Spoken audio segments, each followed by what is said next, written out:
rise for the Pledge of Allegiance. I pledge allegiance to the flag of the United States of America and to the republic for which it stands, one nation, under God, indivisible, with liberty and justice for all.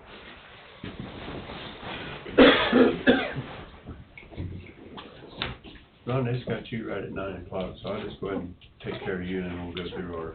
Absolutely.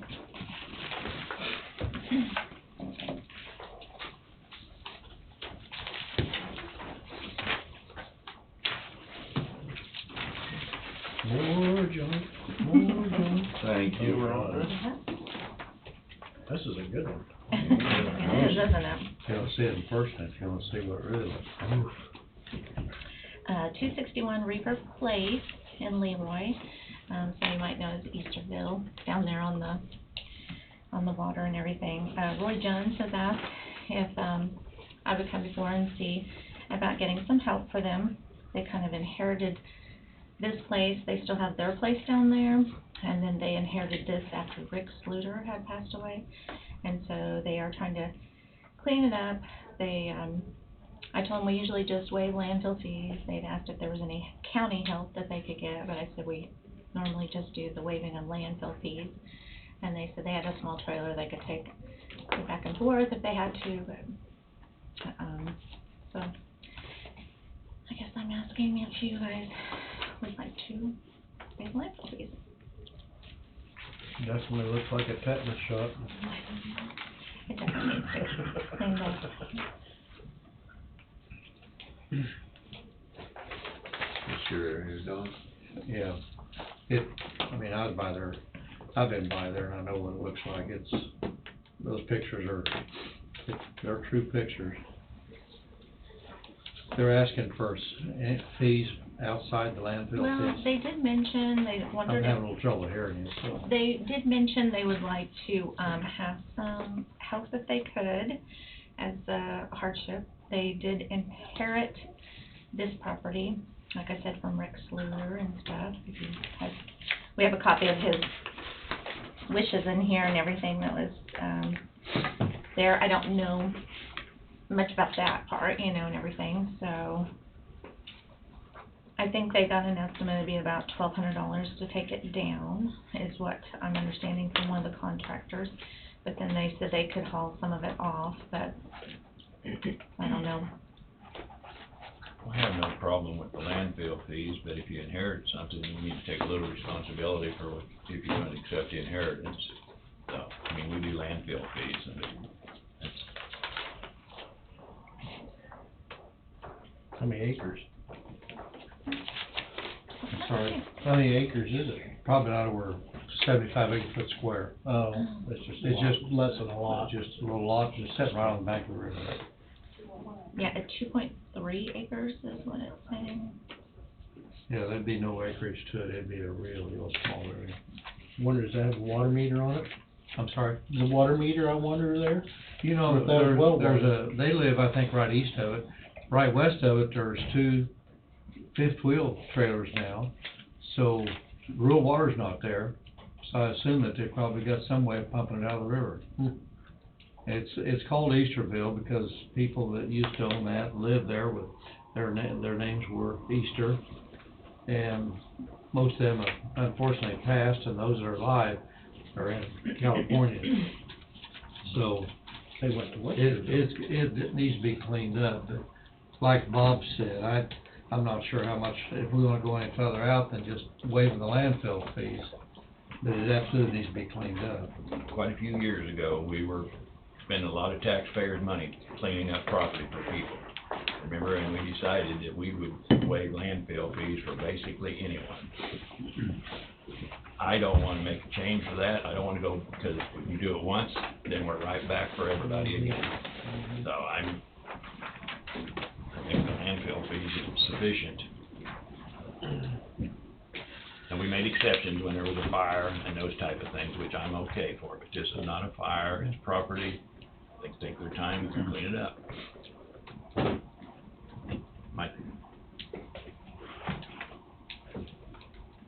I guess I'll make the motion to waive landfill fees. I'll second it. I think that's, Rhonda, I think that's far as we need to go. That's I really fine. do. And hopefully get it cleaned up in Right. 2 or 3 weeks, but It may take a little bit longer, but yeah, if they just get it done, that'd I'll be great. second your motion. Any further discussion? All in favor, say aye. Aye. Motion passes 5-0. Thank you so much. Yeah, thank you. Probably should have approved the minutes first. Also move to approve the minutes. All second. Any discussion on the minutes? All in favor, say aye. Aye. Motion passes 5-0. Miscellaneous motions, upon the recommendation of Sheriff Tom Johnson, move to accept the bid from Holly Jail Building Company as being the best bid for door and slide repairs at the Cotton County Jail in the amount of $5,700. Funds to be paid from Courthouse General. What is it for? The repair of doors. Repair doors in the jail? Jail, wouldn't they? With an exterior door. Yeah, okay. I've seen it is pretty It's an bad. exterior door. Do you wanna do that, or do you wanna put it under maintenance? We can do that. Maintenance, capital outlay? Maintenance fund is Just the a, best just a place to put it. repair. Yeah. Well, he was gonna do some interior doors as well, if I remember correctly. And that's, Tom must have gotten tied up this morning, but that's why that's the best bid, is because it also, they're doing the door from a different direction instead of replacing the door, in order to make sure that they don't have the same problem putting a new door on. This company's gonna do some work to the existing door, but this bid also includes additional work to the sliding doors inside. Replace 5 existing doors and, I would So- do general fund maintenance, I mean, this is my opinion, and that's fine, maintenance, capital outlay. okay?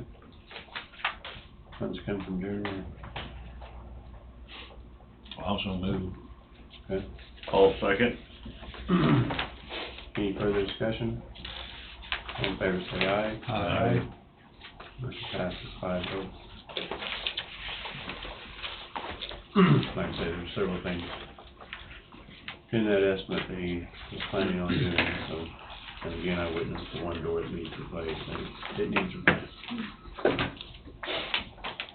Move to approve resolution number 779-J, a resolution adopting the Lake Region Solid Waste Management Plan. We'll move. Jesse's moved, All second. Tim seconded. Any discussion? All in favor say aye. Aye. Motion passes 5-0. Move to authorize and direct the chairman to sign 7 tax abatements in the total of $636.04. I'll make the motion. The reasons are given to you. I'll second. Don has seconded. Any discussion? All in favor say aye. Aye. Motion passes 5-0.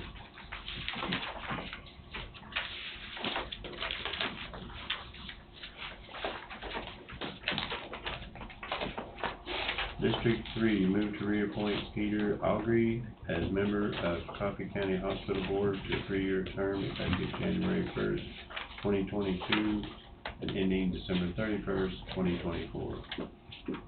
I'll move. Second. Jesse's moved, Bob seconded. All in favor say aye. Aye. Motion passes 5-0. District number 1, move to reappoint Jeff Clark as a member of Coffee County Hospital Board to a 3-year term effective January 1st, 2022 and ending December 31st, 2024. I'll make that motion. I'll second. Don seconded. Any discussion? All in favor say aye. Aye. Aye, motion passes. We'll get to the next one, sorry, it's the same, we'll do the same time frame.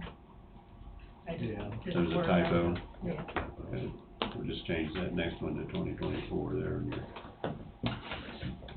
So, District 1, move to reappoint Jim Dale as member of Coffee County Hospital Board to a 3-year term effective immediately and ending December 31st, 2024. Also move. Don's moved, I'll second. Tim seconded, all in favor say aye. Aye. Motion passes 5-0. District 1, move to reappoint Danielle Burke as member of Coffee County Fire Board to a 3-year term effective January 1st, 2022 and ending December 31st, 2024. I'll make the motion. Tim's moved, Second. Jesse seconded. All in favor say aye. Aye. Motion passes 5-0.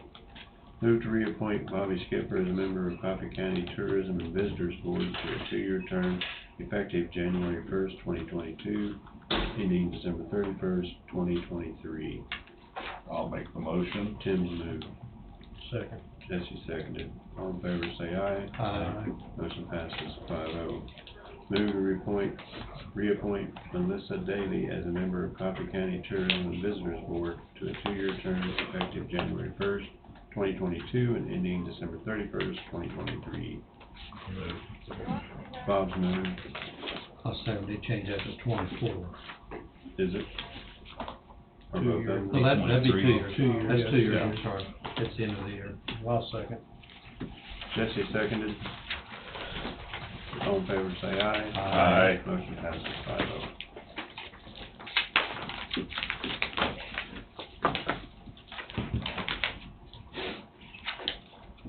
That will bring Bobby and Angela up on the agenda.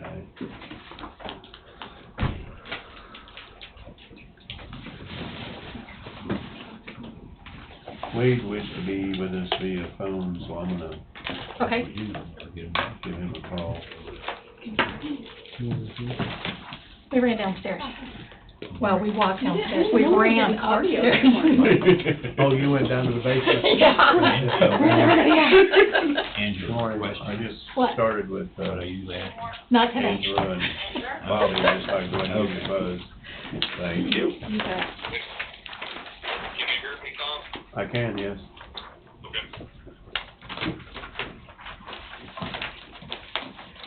Good morning, everyone. Good morning. Morning. I'm going to go over your renewal for your insurance and answer any questions that you have, talk specifically about what you do have covered and what is not covered, and some of our recommendations of some of the changes we think that maybe you would be interested in making, or assess the risk that the county wants to take versus deductibles and so forth. So we'll go ahead and get started. Table of contents, just so that you can go back later and look at that. Servicing team, my name is Angela Trimble. I am the agency owner of Trust Point Insurance and Real Estate, along with Janet Payne. Bobby Skillhouse is here with me, and she is our head commercial accounts manager in large business. So that's our information. You can get a hold of us at any point in time. Any questions that you may have that you want to direct, please feel free to contact us. Just to tell you a little bit about the company that you are insured with, it's Employers Mutual Company, and they are an A-rated. That's the next page. Basically, this states that how stable they are financially in the state. So AM Best Rating is a company that rates insurance companies across the board. And to have an A rating is excellent. So it's just kind of like the ABCD. Everybody wants an A. So you guys are in an A-rated company, and it makes it a very strong company. And basically they can withstand the claims, they financially have the backing, and they have that rating. The next page just tells you a little bit about the finance part of it and what they have to do to maintain that A rating. So we'll get into the meats and potatoes of it. You have property is the next one. Coffee County, your policy runs from January 1 to January 1. Coffee County, Kansas is the named insured. And you will see that this is a summary of all of the locations that we have, but Bobby has put it all in a really nice readable format. So if you want to go ahead and turn the page. Real quick before we go look at all the individual properties, I want to explain the property blanket summary. Now basically your building limit is from location 1 to location 11, and that's 11 million in coverage. So the great thing about a blanket is that if you have one building that is destroyed and maybe there's not enough coverage to replace that, it costs more, you can take from some of the other coverage that you have in some of the other buildings. And so it's a blanket over all buildings, but you can move some of those coverages around if need be in the event of a loss. All of that is set at replacement, and the cause of loss is special, which is the most coverage that you could possibly have, and your deductible is $5,000. So your blanket business property works the same way. It's covered over those locations, and it says 1 through 7 and 10, so 8 and 9 do not have any business personal property, and that's why it's setting up. Your property in the open is going to be like your Sirens, so that's considered property. And then you have blanket flood.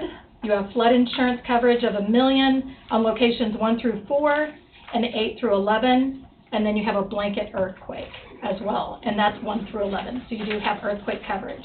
Remember, any claim goes back to the cause of loss. Was it the earthquake that caused the fire? Was it the flooding that caused whatever? So you go back to the cause of loss, and that's where you need to make sure that you have the coverage. If we have an earthquake like they have in Central County and lose the building, we only got $1 million insurance, You do. and that coverage, the premiums, that's probably almost zero. Well, we do have And we- options in the back and we'll about get that. raising that. We'll get that. Yes. Mhm. I would think so. So on the flood, properties 5 through 7 don't have flood insurance? Correct.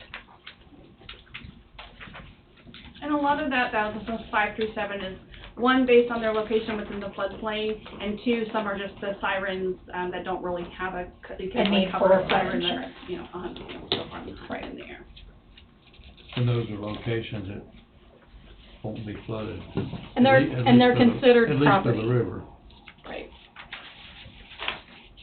So location 1, that will be the picture of the courthouse. It's really nicely done. Bobby had done this so you can look at each location and see exactly what the coverage is per that location. So you have a $5,000 per occurrence, a deductible on all covered loss except flood and earthquake, and that deductible is $50,000. You have building 1 is the courthouse and jail, and you have $7 million and some change, a lot of change, on that for coverage for the building, and it's at replacement cost. All of these are at replacement cost. Your business personal property, basically, if you took this building and you turned it upside down, whatever would fall out, that's what your business personal property is. Anything that's permanently attached to the building is considered property.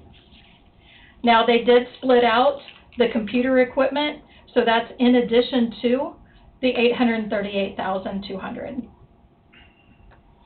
Now, we went and specifically insured the emergency management DVRS repeater, and that is in addition to the $838, and there's another $493,500. And then property in the open, since it's in this location within 100 feet of the building, you have insured the tower outside for $312,000. So to increase, and I want to explain this a little bit to you, down in the option below, it says to increase the building value for courthouse and jail. Due to all of the substantial losses that have been happening with, unfortunately, tornadoes, flooding, and so forth in the United States, they wanted to increase your business property to $7,465,600, and to do that is an additional $467 a year.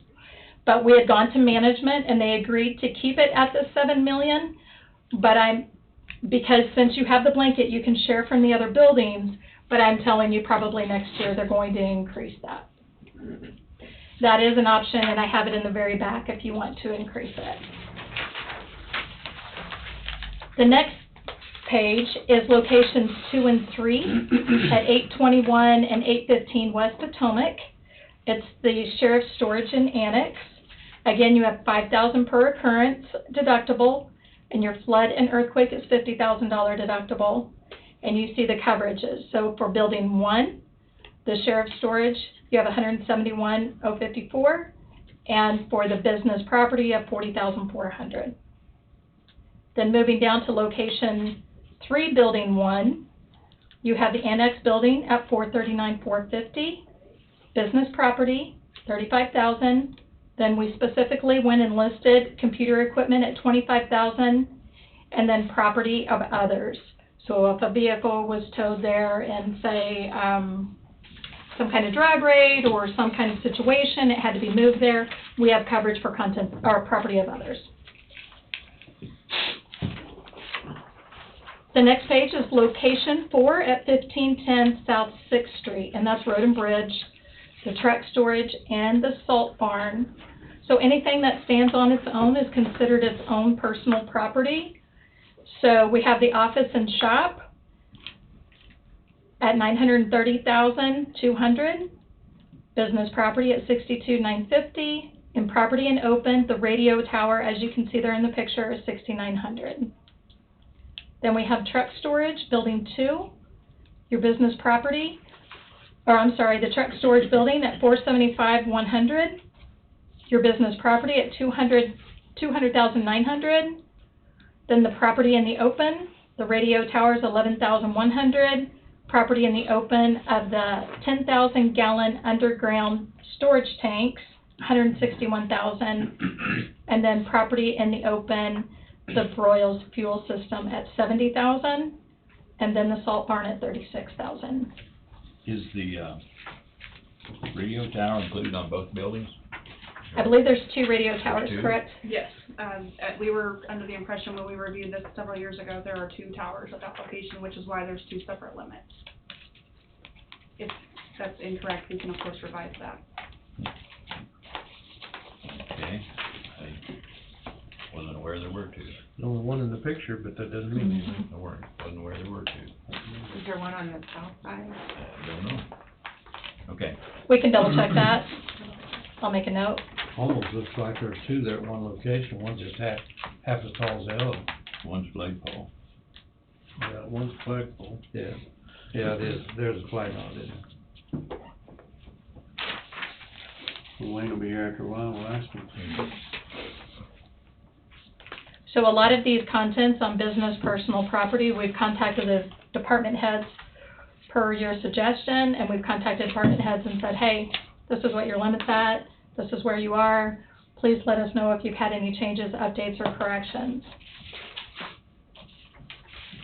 The next page is location 5 at 1498 12th Lane, and that's the landfill, the weigh house, and the trailer storage barn. We have building 1 at the landfill garage at $22,100,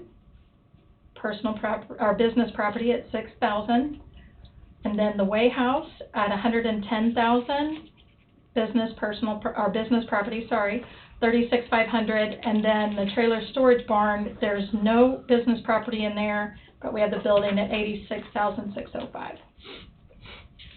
Does the weigh house, does that include the scales? Bobby, are you aware of that? I am not. I mean, because the scales could cost $100,000 and some They $1,000. should be on their own. Mhm. We'll definitely look at it, because we'll probably want to add that as property in the open, so I'll definitely look at that. They're actually attached to the weigh house. Underground. Well, there's gotta be an attachment somewhere. Well, I mean, Right, like your tower is as well, so it probably would be considered property in the part open. of it would be, I mean, you would have all the the printouts and everything going into the Monitoring building. equipment, mhm. It's gotta be connected But the somehow. scale should be pretty much separate, but I think that's above ground, is it not? It's a little bit above ground, but it'd take a 400-mile-an-hour wind to ever Pull it damage out. it. I mean, I just know that And I lightning know where you're strike or coming something from. like that, Yeah. burn up the scales. And we can contact Todd on that. Yeah, the software part that is out there that runs that scale, I mean, that could be damaged Yeah. fairly easily, but Sure. the steel structure itself, you're not gonna damage it. Yeah. It'd be nearly impossible. The next page is location 6 and 7 at 1430 and 1432 12th Lane in Burlington, noxious weed and recycling. You have building 1, the noxious weed building at 539 814. Your business property inside is $40,600.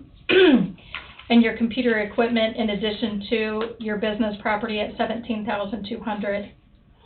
Now you do have the recycling center underneath at $435,922 for the building, business property at $40,600, and computer equipment for $2,000.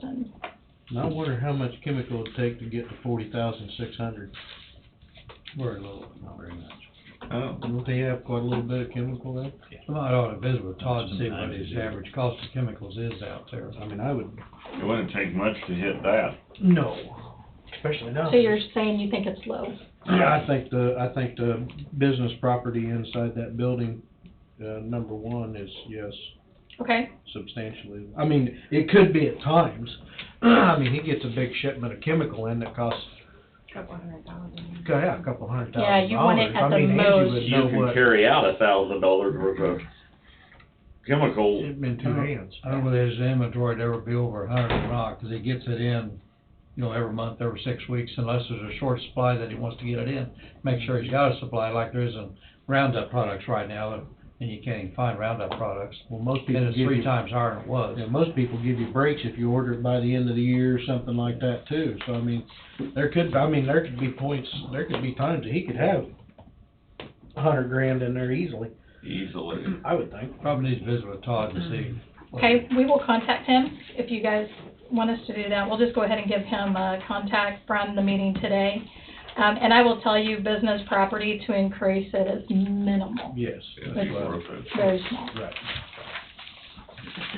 Right. Location 8 and 9, those are what we have referenced before, the storm sirens and where they're located. You have one in Lebo and one in Gridley. Both. That picture's wrong for Lebo. Siren's not there anymore. No, it's not. It's behind the library.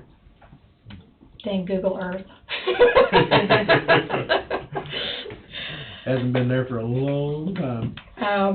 So you have 22,800 on both of them. And they're both setting at replacement cost, $5,000 deductible. Now, I see that we have flood and earthquake on this one, Bonnie. There shouldn't be no flood. Unless that water tower falls. Yeah. Well, you never know. That would be a typo on the earthquake. It does have, yeah, my apologies, disregard. On either one has earthquake or flood. Okay. Just a question, who owns the water towers? Cities. Cities. Okay. Yeah. I figured it probably was, but I didn't know. Next page, location 10, 1307 Old Highway 50 in Waverly, and that's the emergency services facility. The building is at $485,980. Business property at $5,200. Then we have the computer equipment on top of that at $45,000. The backup generator at $15,600, and then property in the open, that radio tower for $8,000.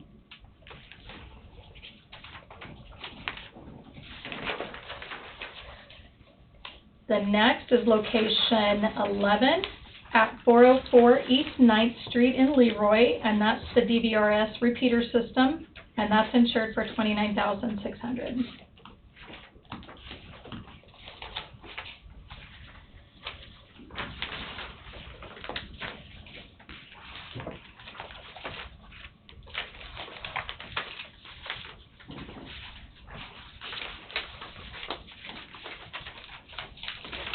Next one is location 12, 225 Cross Street.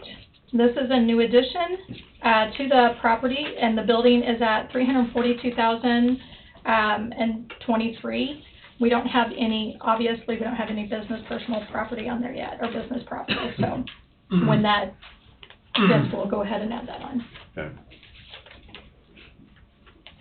So Angela, we got a lot of limits of insurance, Yes, and I know that is what dictates probably the cost of the policy.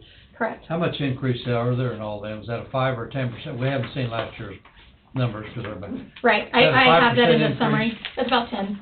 I'm sorry? It's about 10%. I have that in the summary in the very Okay, end. that's in the summary. Yeah, So they have increased the limit of Absolutely. insurance 10%, even though it's got a replacement cost. But increased the limit's gonna increase the premium too. So, correct. Okay. Absolutely.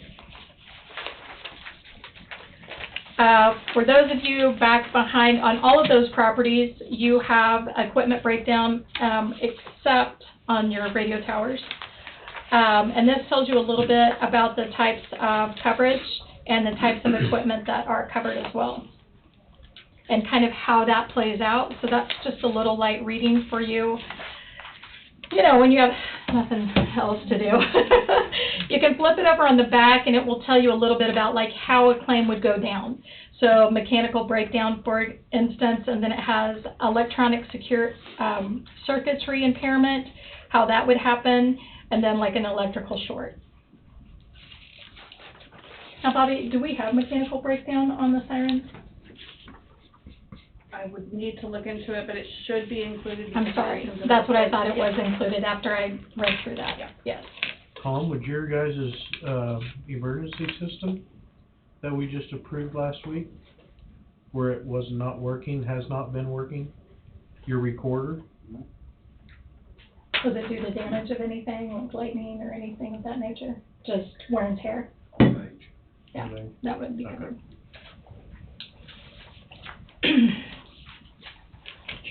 We're going to continue on to the inland marine, which basically is your mobile equipment. It's property that's in transit. It's movable property. You move it from location to location.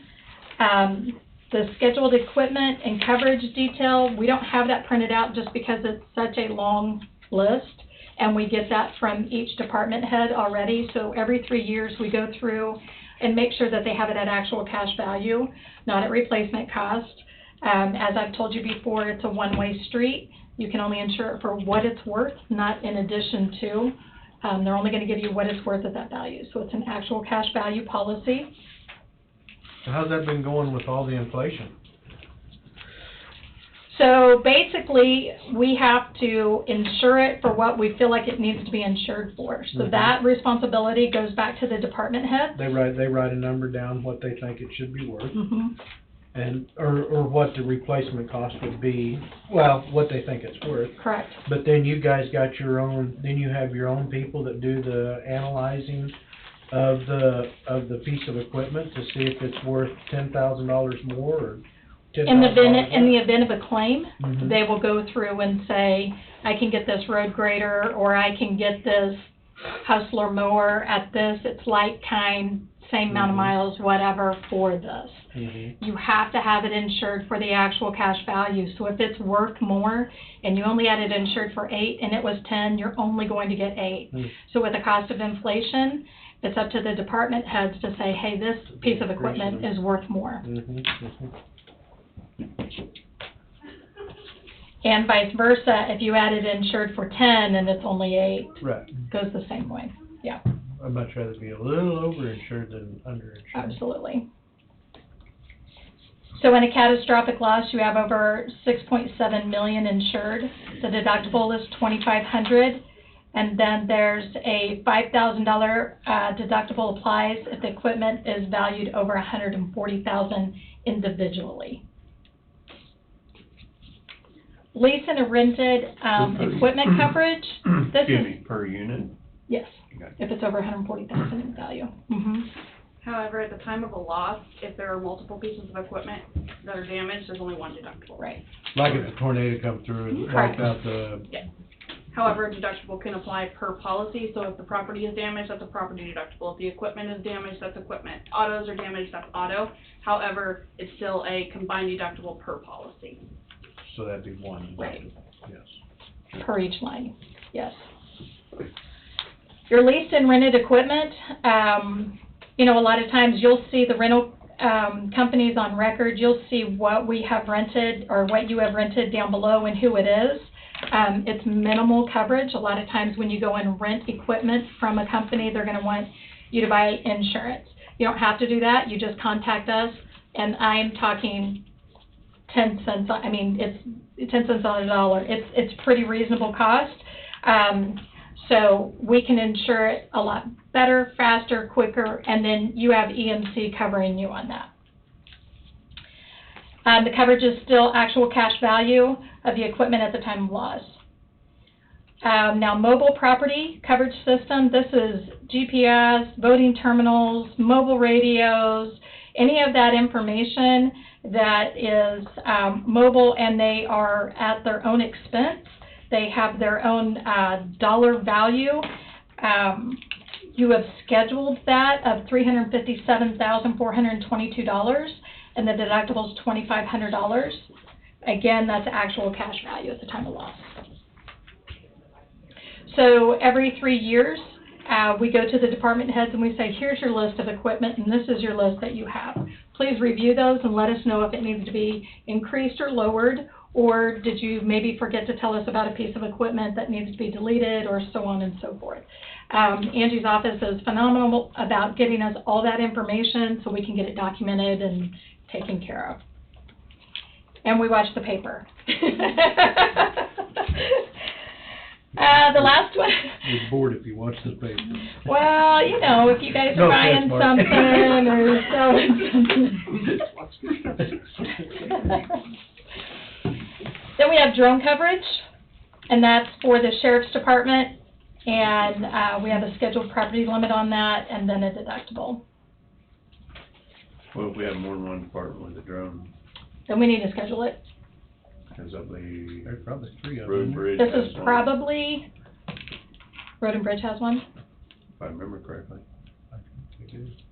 They've got one, they've done one down there. Not been notified. Bobby's got one. Yeah. And I would venture to say, do you guys have a drone? Oh, we've talked And about. that's the one she just spoke of. With inflation, is that Believe me. high Our enough? sheriff's department. I don't know, I didn't hear what she said. 27,708. No, it's not. I didn't think so. Yeah. 7,708. What I I'm can do. about double that. So you said Bobby probably has one, and who else? Road and Road and bridge. bridge. Road and Bridge, Wayne. And it wouldn't surprise me if the weed department doesn't have one, so they can fly fields. If they don't, I'm surprised they don't have one. I'm not saying I hope they I get don't one, but Who's that? weed Just department. weed. And next week, the trainers. I mean, they could fly the fields, you Yeah. know, and not have to drive through them, they could just fly over to see So they're gonna buy one now. well, Yeah. sorry. They will now. They will now. Merry Christmas. Maybe they can rent Bobby's or We don't they trade. can. Well, I have concerns on the inflation with the 27, that's seems low. So it sounds from our meeting today that we need to send out another email to the department heads and say if you've had any changes, if you've added any drones. We currently only have one drone insured. Do you have, you know, here's your business personal property, and kind of go over that again. I will tell you that we have sent those emails out in regards to scheduled equipment, and I don't know that we've had 100% return on that. So we will try again. Well, maybe we need to put out an email saying Exactly. that's a necessary evil, but it has to be done. Yeah, what value, because I know like some of them are the older, like the Phantom Fords, that are not even worth a couple $1,000s. Is that something you want to insure if it's a low cost? I'd say if Typically, it's under no. $5,000, I wouldn't Under the worry about it. deductible. Right, and that's what most of those are. I think the Bobby has is. And if the they're drone, not, it's then that's fine. And there would still be some liability to go along There with would be some that. liability. We would need to Yeah. let the EMC know that there's some liability on that. Yeah. Mhm. Yes. They're flying sight and they hit somebody in the head or something. Falls from the sky, hits a vehicle, I know it falls. power line, yeah, Anything. yeah. I only need a $200 one, because it's gonna crash. I Mine guarantee from this guy. you. Both of them. All right, moving on to general liability. This basically covers bodily injury and property damage. This is basically your attorneys. This is EMC coming in and protecting you and going to bat for you in court, and or if you were negligent in any way. So your aggregate is $2 million, per occurrence is $1 million. So you're good for $2 million claims or in a policy period. So up to $2 million in 1 year. Now we do have an umbrella, and I'll talk about that after that, which covers that as well. You have personal and advertising injury, you have $1 million worth of coverage. Fire damage, if you were renting a piece of property at 500,000.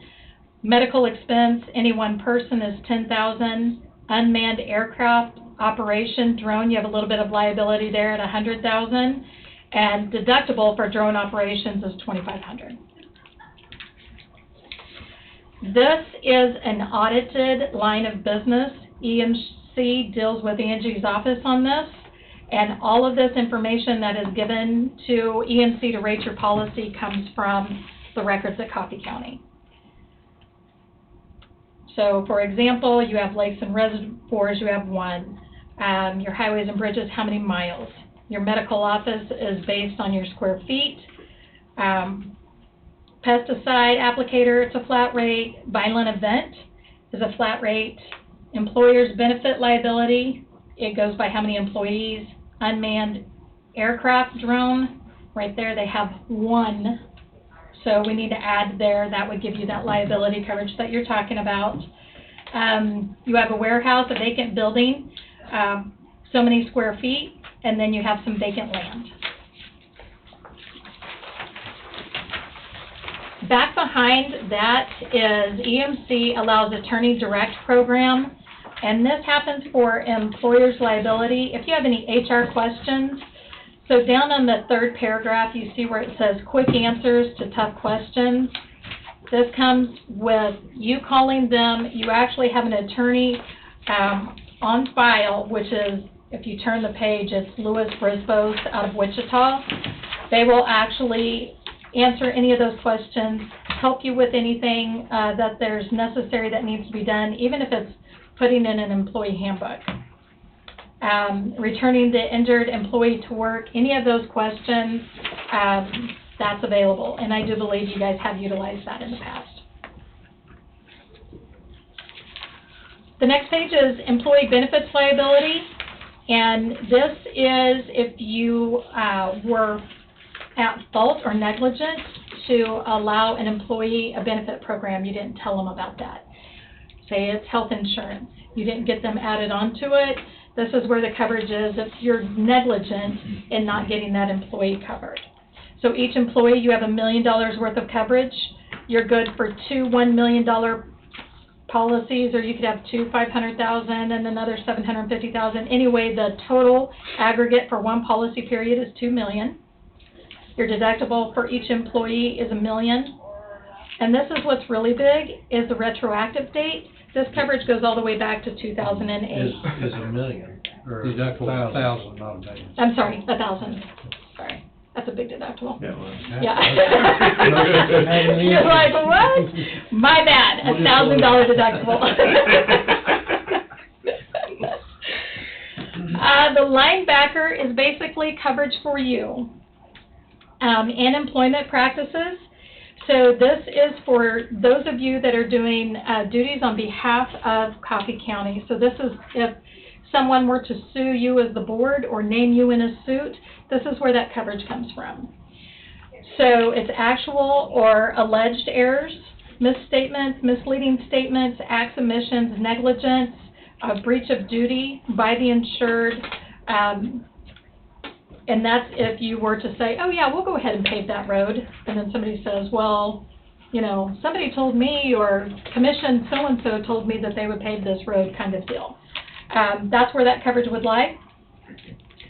Your employment practice liability is your hiring and firing. If there were to be a discrimination suit, and slander of an employee, if they felt that they were slandered, this is where that coverage would come from. And you have $1 million of coverage each loss on that. And you only have $1 million aggregate for each policy term. So for 1 year, you have $1 million. The deductible is $2,500, and that's including defense expense. Your retroactive date on this, it goes all the way back to July 1st of 1992. So this covers the commission board and all its employees, and it also extends to the county attorney. So statute of limitations, does it allow you to go back 29 years? No, on some of those things it doesn't. Well, It that's just what I'm saying. Why is just this adds it on, just because of the coverage that you've had. So it's just existing. The statute of limitations most times is either 3 or 5. Yeah. But if someone were to file from something that happened 20 years ago, even just to dismiss it from court, that would be a defendable. You'd still have an attorney Back to 90. to defend it, write the letter, what have you. The next page tells you a little bit more about the linebacker, the public officials, and the employment practice liability. So it just lets you know a little bit more about that. Your next page is crime. This is your employee dishonesty, forgery, alteration, computer fraud, money orders, counterfeit. This coverage is $50,000, and it covers 53 employees, and it's per employee, and your deductible is $500. This does exclude the treasurer, but the treasurer has her own bond, or his own bond, I'm sorry. Law enforcement, they have their own coverage in addition to the general liability. So their liability lands over here just because what they do is so much different. So this is for damages of bodily injury or property damage, and the coverage is $1 million each occurrence, $1 million aggregate, $5,000 medical expense per one person. The deductible per occurrence is $2,500, and this is based off of 25 peace officers full-time, 7 peace officers part-time, 2 police dogs, and then they have $100,000 unmanned aircraft liability and 1 drone. Looking for the next page is your law enforcement liability coverage. It goes into more detail of some of those coverages that would exist or in some of those examples. Move on to cyber. This is a huge one nowadays. It's rampant. You have $100,000 response expense aggregate, $100,000 liability coverage aggregate, $25,000 identity recovery aggregate. That's total as a whole. Computer attack aggregate, $100,000, network security and liability, $100,000, and your deductible is $10,000. So this is in the event it affects individuals that would sue Coffee County for saying, you know, hey, you didn't protect my information. That's defense and liability coverage. Identity coverage, the identity coverage is only for key elected officials, so these people here, and then your department heads that are elected. So that's the only identity coverage that is covered under that. Then network security, basically with settlements and judgments brought by third parties, so they have companies that come in and actually negotiate. A lot of times they call them cyber terrorists, and they negotiate with them. The limit of liability is $100,000 higher than that. I don't believe so. And it's probably not that costly either. We have to increase it from $100,000 to $250,000 for $1,200. So an extra $150 for $1,200. That's probably still not going to be enough. Yeah.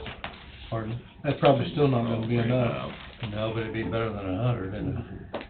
And we can look into more additional coverages. I'm not saying what we need to do, but the 100 seems, with what's going on with cyber anymore, 100 seems pretty cheap. It's not a lot of coverage with what they're doing For what's nowadays. going on out there. The next page is business auto. You have $1 million liability limit on this. Any auto, $1 million for owned auto, subject to underinsured and uninsured. You have $2,000 liability limits for MedPay, and then $2,000 deductible for comprehensive and collision. I believe there may be some more. Bobby, is there any that are more than $2,000 deductible? No. Okay. So we have, and Bobby has. Bobby has gone through the auto with a fine-tooth comb. We've also looked at some of those autos many years ago, and Angie, you probably remember this. We've gone through this before in the past. Anything that's 10 years and older, we've agreed to do liability only. However, as the commission body changes, we do not feel comfortable making that decision on our own. So there are a lot of vehicles on here that have been marked that are 10 years and older that we do have full coverage on, that we probably need to assess, or if you want us to go to the department heads that have that, we can do that as well. And Bobby, which ones are those that are highlighted with the orange? Yes, the yellow highlighted are the ones that are 10 years and older. This does not separate any that are heavy truck, because some of this can include your semis. Obviously, we've talked about inflation and with truck values, some of them are still highly valuable and worth more than, you know, a $2,000 deductible. And we- However, there are some, I'm sorry. No, go ahead, no, you're fine. There are some just private passenger trucks, just courthouse vehicles that just have always just carried on. And again, as Angela mentioned, we have not made that adjustment. There would be some of those heavier vehicles that you do want to leave comp and collision on, and we totally understand that. But we do want to bring this to your attention. This is something that we typically have done in the past, that you guys have looked at it, or the commission prior, and said, at a recommendation, anything 10 years and older that didn't have much of a value, to just put them liability only. And so we do have that in the back. We do have the ones highlighted, but we do have a difference if we were to take those off, of what the premium will be, and we can get to that in a little bit.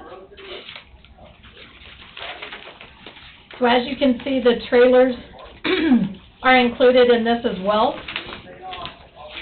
There's many pages. Right now, I think our number of vehicles and trailers, we're at 128. Again, your stated value is actual cash value.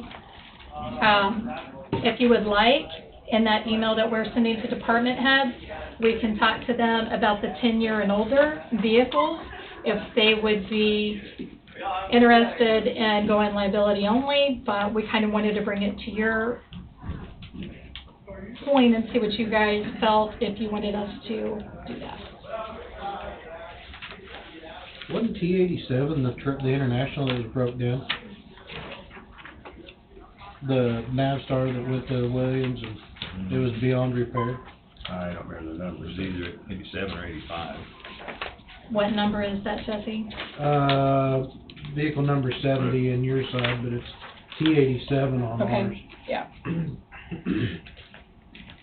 Might check. I think they still have the truck, but it's But in, it don't have an but engine. it doesn't have the engine, it doesn't. It's sold, sales over, Oh, the sales over? sales over. Oh, okay. So it needs to be. Actually, check number 68 and 70, it's probably one of those two. T-85, it might be T-85, yeah, or 87, I can't remember. So we need to check and see if those have been sold? One Which of those two might One have of been those sold. two. Okay.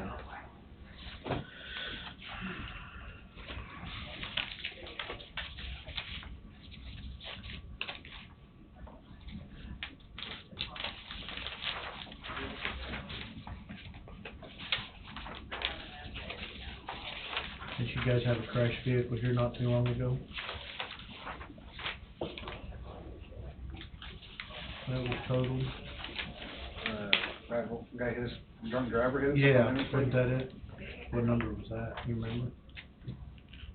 Don't remember. Too long ago, I understand that. I think we got that one taken care of with Angie. Okay. So you guys do have the Auto Elite extension, that's like, glass repair, personal effects in it, extra equipment coverage.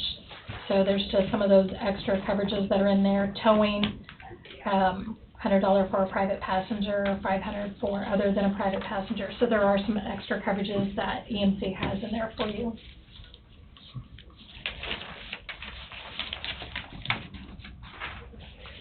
At your direction, would you want me to contact the department heads in regards to their vehicles that are over 10 years?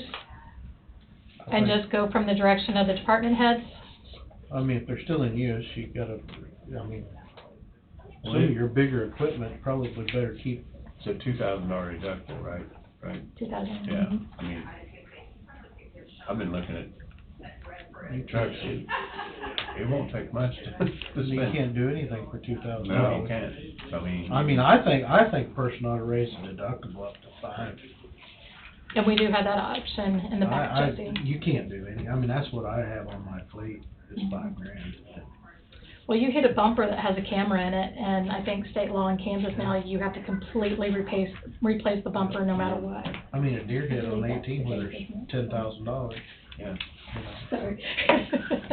And that's if For it doesn't safety. get the water coolant system. Yeah, so I mean, started dropping the 10 years and over. I mean, realistically, $10,000 deductible isn't that far out of line nowadays. It's really not. But Well, I mean, what I'm saying is to drop the. To liability only. To liability only on a vehicle over 10 years old, I'm not in favor of that. Yeah, Okay. I don't think Myself, you my can do it. personal opinion. I say look, value the, I say you value the equipment. yeah. Okay. And then if we wanna raise the deductible on the whole deal, That'd be a separate. that'd be a different deal. decision. Right. And And I as I said, we she's do got have that that- option in the You've back. got that option in the back, so. So another thing that I need to bring up to you, a lot of companies are doing this. Most of your major, your Travelers, your Hartford, your EMC, your Continental Western, what have you. The insurance companies have software that run, all of their clients, employees on a database of driving record. So at any point in time, when a bad report comes up, say it's a DUI, say it's speeding, say it's accident, they put it on a watch list. And if they feel that it's excessive or they feel that there's a concern, they notify us, and then in turn we notify our clients. I'm just wanting to let you guys know that that is an instance where EMC or any other large insurance carrier will say if this person has had too many violations, they're not an acceptable driver, and that they're excluded from the policy. I think we had that issue here a while back, and it took a long time to get that figured out. Like, almost 2 months. But that's with any employee that is here. So I will tell you that I've had other large clients that have put that into a policy handbook, or they have added that into job descriptions and or to the applications that they fill out, that they have to maintain a acceptable driving record and maybe some items underneath. But acceptable for you might be totally different than acceptable. Right, you would have to have some bullet points the from the state. company, correct. I mean, you Correct. you would have, I mean, yeah, I felt this last go around that we had, You still with us, Wade? I'm waiting to chime in. go ahead, chime in, Wade. So, Angie, if you can maybe explain, if I understand right, the frequency of this, driver's license check, the driver's license information for all county employees who may operate a county vehicle at some point in time. So that would include me if I go and drive to, a conference. It's once a year or on an annual basis. Is that Correct. right? Correct. So, for example, Angie's office goes through your driver's list at every renewal, and she's like, oh, this person's no longer here, or we need to add this person, or if you've hired someone, then that person is added to the list. It goes into EMC's data bank that runs this report, and typically what we've been told is they hit 3 to 6 months, every 3 to 6 months, depending on how heavy trucking or driving that entity is. So Coffee County, for example, you guys have a lot of vehicles, so it's probably hitting every 3 months. So they will find out if an employee has had something on their record. And Angie, so I think, so it's clear there's a designation between what I'll characterize as major and minor violations. So Correct. I think major violations are pretty self-explanatory, and you have a chart that if anybody's interested can be explained. But minor violations also would include excessive speed or multiple speeding violations that I think, if I understand correctly, would flag that individual as a risk versus a major violation would prohibit, according to the insurance provider, they cannot operate a county vehicle. Correct. That is correct, Wade. Okay, so my suggestion would be, in addition to the annual or periodic license check that is done by EMC, that somehow the county be able to do their own to probably, as a mitigation strategy, because we don't need to find out from our insurance carrier that someone has been a problem. We need to know in advance so that we're staying on top of it. Can that be done, and if so, how? So we have the ability to do that at a cost. The state charges you, in the state of Kansas, it's $16.70. $16.70 per employee or per candidate that's ran. We can do it as often as you would like for whoever you would like, but there is a cost. That's what they charge us. We would just run that cost right through to you. But it can be pretty costly as well.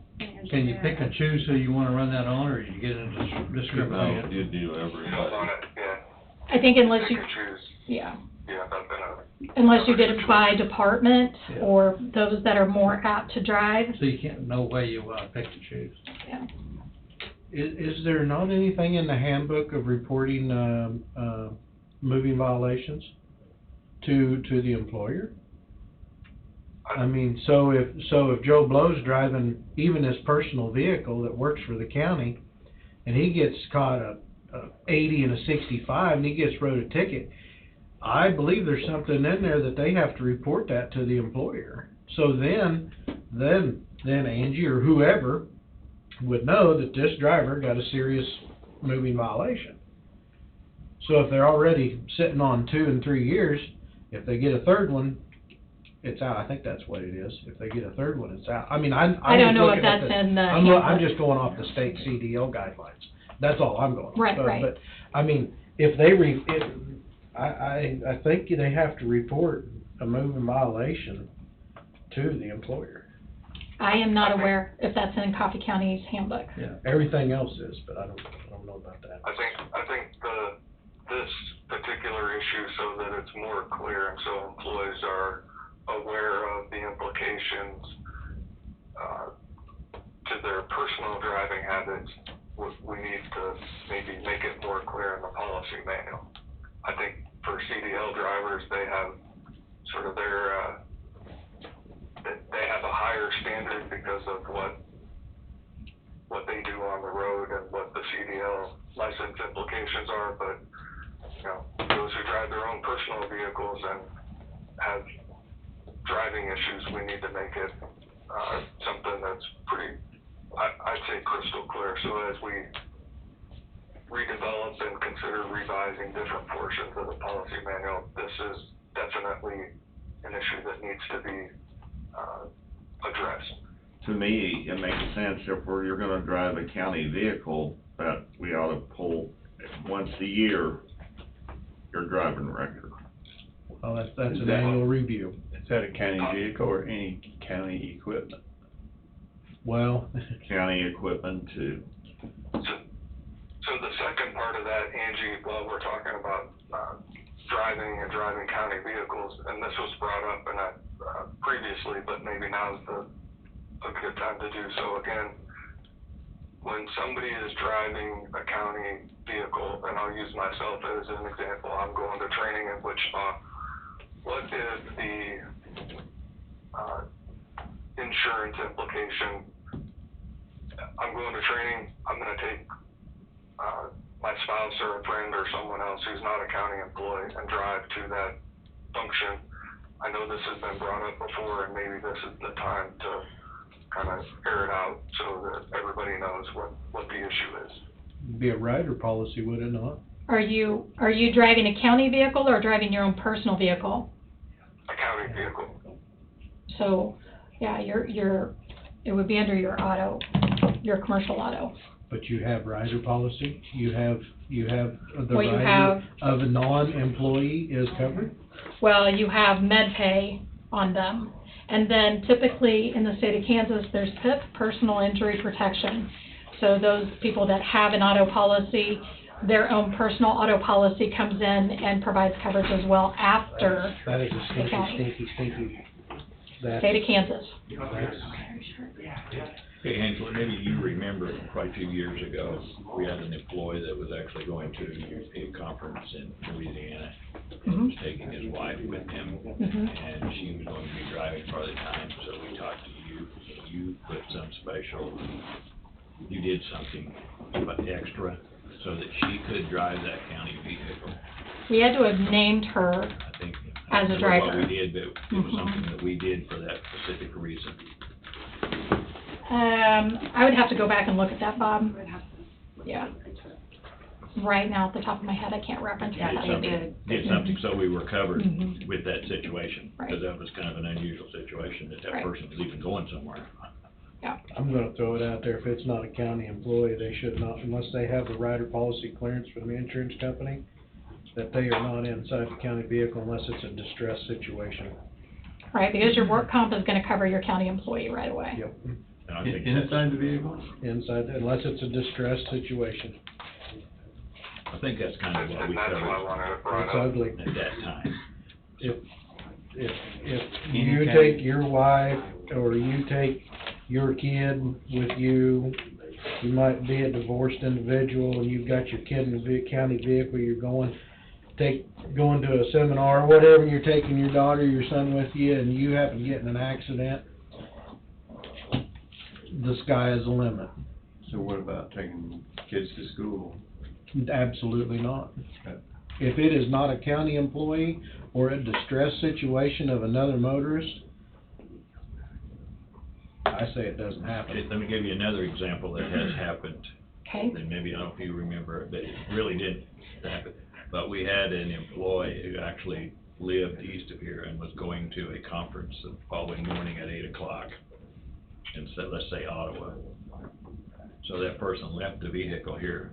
That night, they took the county vehicle, but their kids were in school, usually ride home with them.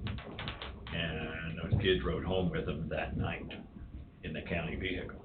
Then that person left from there, instead of coming in here to get to that county vehicle, another 30 miles, went on from there, which I personally had no problem with in a situation like that.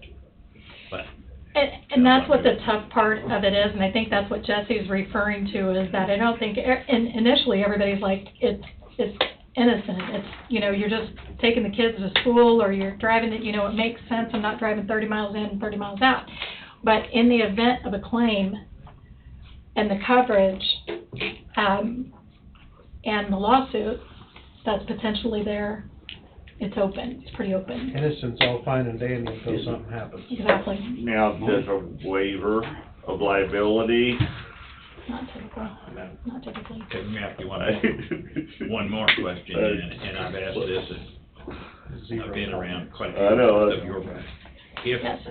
Jesse is coming to work to a commission meeting, and hits a deer, is he covered under the county's insurance? In the event that he is working and that he is considered working at that time, then it is drive other car. You have coverage of drive other car. His insurance would kick in first, and then your insurance would kick in second. 9 times out of 10, Jesse's probably going to be fully insured. When I I would was assume. when I was at the co-op, there was no way that if they were not a co-op employee, they absolutely, under no circumstances, could be in any company vehicle. No issue, or no exceptions, zero. You just And that run was it through that Kansas way. Farmer Service out of Des Moines, Iowa. And I don't know whether they're still in business or not. This county is too big, too Okay. much I have one more scenario that I've experienced. Okay. I've experienced a lot more than these guys have. You're on an appointed board, represent the county. Mhm. You also have 2 or 3 other people in the county who are also on this appointed board representing people in the county. Correct. Can you take them in a county vehicle? In other words, pick them up on the way. Are they the same entity that you are taking? We're all going to the same place. Right, but is one from the city and one from the county and one from the school? They're spread Are they out. all They're spread out from- from the county, but some of them are not county employees, but they are county volunteers that represent the county on this board that we represent. We do have volunteer coverage, but I'm not for sure if I think liability only on volunteer, but I don't believe it covers in the auto. If you had, say, you were picking up Tim and you guys were on another board somewhere else, yes, you would have coverage, but different entities? No, okay, I'll give you the example. Tim Sipe and I are both on a board that represents Coffee County in southeast Kansas. Okay, Can I stop and pick Tim up on the way to that board In a county in a vehicle. county vehicle? but I Tim take a is not county Coffee vehicle County. quite often. He is not a county employee, but he does represent the county on this same board that I do. You can drive your own vehicle and pick him I- up, but I would really have to question that one, Bob. It's a really good question, a scenario, and we can definitely call in and find out.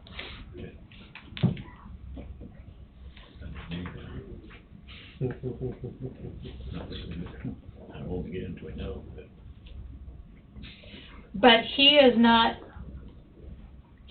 not representing Coffee County as a whole. You are the spokesperson for Coffee County. No, Is he is representing a district? he also represents Coffee County. He's on an appointed board. Okay. He also represents Coffee County. There's no salary involved, and whether that be making an issue up or down, I don't know. Now, he's nearly not on an appointed board because the county does not appoint him to that board. He is a volunteer from Coffee County on that board, but he is also part of the policy board that makes the decisions for the organization that we actually represent. I absolutely appreciate that you guys are drilling down and understanding how this works, and I will find out, and I will report back to you, because that's exactly how it works. Are they paid? Are they employee? Are they volunteer? And so, we'll work on that and get back. I would consider that individual volunteer. But you're still in a county vehicle. Down a county vehicle. The volunteer. So we gotta get the definition of that from the Volunteer insurance to from make EMC. sure that it falls in the guidelines. I agree. Anything else on auto? Not until you leave. Wade, did I answer all your questions? Yes, I think there are a lot of questions that you answered and probably that will continue regarding auto, but not only for the board, but for, I guess, the general citizen as well as all the other county employees when the board, whether it be through one of the commissioners, me, Angie, or Andrea say, well, you can't do this, and here's the reason why, and we want to make sure that the insurance carrier is satisfied that the county is following what their policies are and the reasons why, and then we're not just picking and choosing. Right. So that's why I wanted that brought up. Okay. The next is workers' compensation. You are covered for $500,000 employer's liability for each accident, disease, policy limit per each employee. And this again is an audited line of business that the Employers Mutual Company have audited through Angie's office. The payroll per each designation or each class code has been given to EMC from that, and that's your rate per 100 of each payroll. One thing that I want to point out is Coffee County, you guys truly stand above the rest when it comes to the work comp mod factor. And for those of you that know it, basically your experience, anything that's less than a 1.00 is really nice. And EMC, as you can tell, they've given you over $18,000 of credit because of that. And I think it's just your due diligence and how you guys handle work comp claims, safety issues, so on and so forth. The next is the EMC on-call nurse. This option is amazing. For each of your department heads can use this. I know we've talked about this several times before, and we had a meeting with EMC, or each department head on this. It is basically a 24-hour work injury nurse hotline. So say, for example, that Angie gets hurt. You're already a department head. You're elected official. So let's say one of Angie's employees gets hurt. Angie gives them this hotline number, and that's it. It's all taken care of from there. The nurse talks to the person, triages the employees, documents it, sends it to EMC, handles all of it, and 24/7, Angie's employee, instead of going to Angie and saying, man, my back is really still hurting me bad today, what do you think I should do? It takes that liability away from Angie, and she's like, what did the EMC nurse say? Then all that liability is back and forth with EMC, and EMC is making that judgment call. I will tell you currently the school uses it diligently, USD 244, they absolutely love it. And it's huge. I think some departments are using it and some have not used it. We would be happy to do another, meeting to show them how to do it, but I mean, it takes care of everything and it keeps everybody out of that liability issue. Can it be a department head or an elected official also? Yes. Okay. Yes. Okay. Absolutely. And so then they don't feel like they're divulging their personal health information to their department head. They can go directly to EMC. All of that information is handled with them. So that is something that Employers Mutual Company offers to you for everyone. It's a great benefit. And we've sent that out and reminded people too, so. Yeah. And I know Wayne. We use it. Yeah.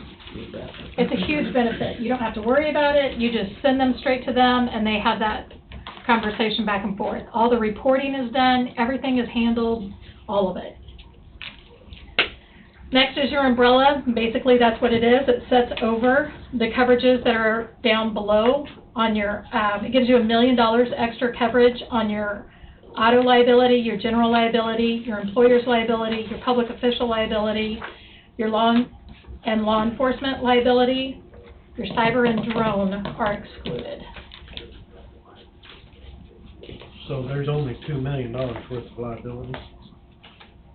You have There's your, $1 million here and there's $1 million back behind, right? right. So there's still only $2 million for Correct. coverage. Kansas tort law is $500,000. I think it was maybe, Bob, you may remember this, now I'm going back to you. It may be 6 or 8 years ago, we raised it from $500,000 to $1 million. And then I think it was like 4 years ago, we put the umbrella on top of it because of Kansas tort law.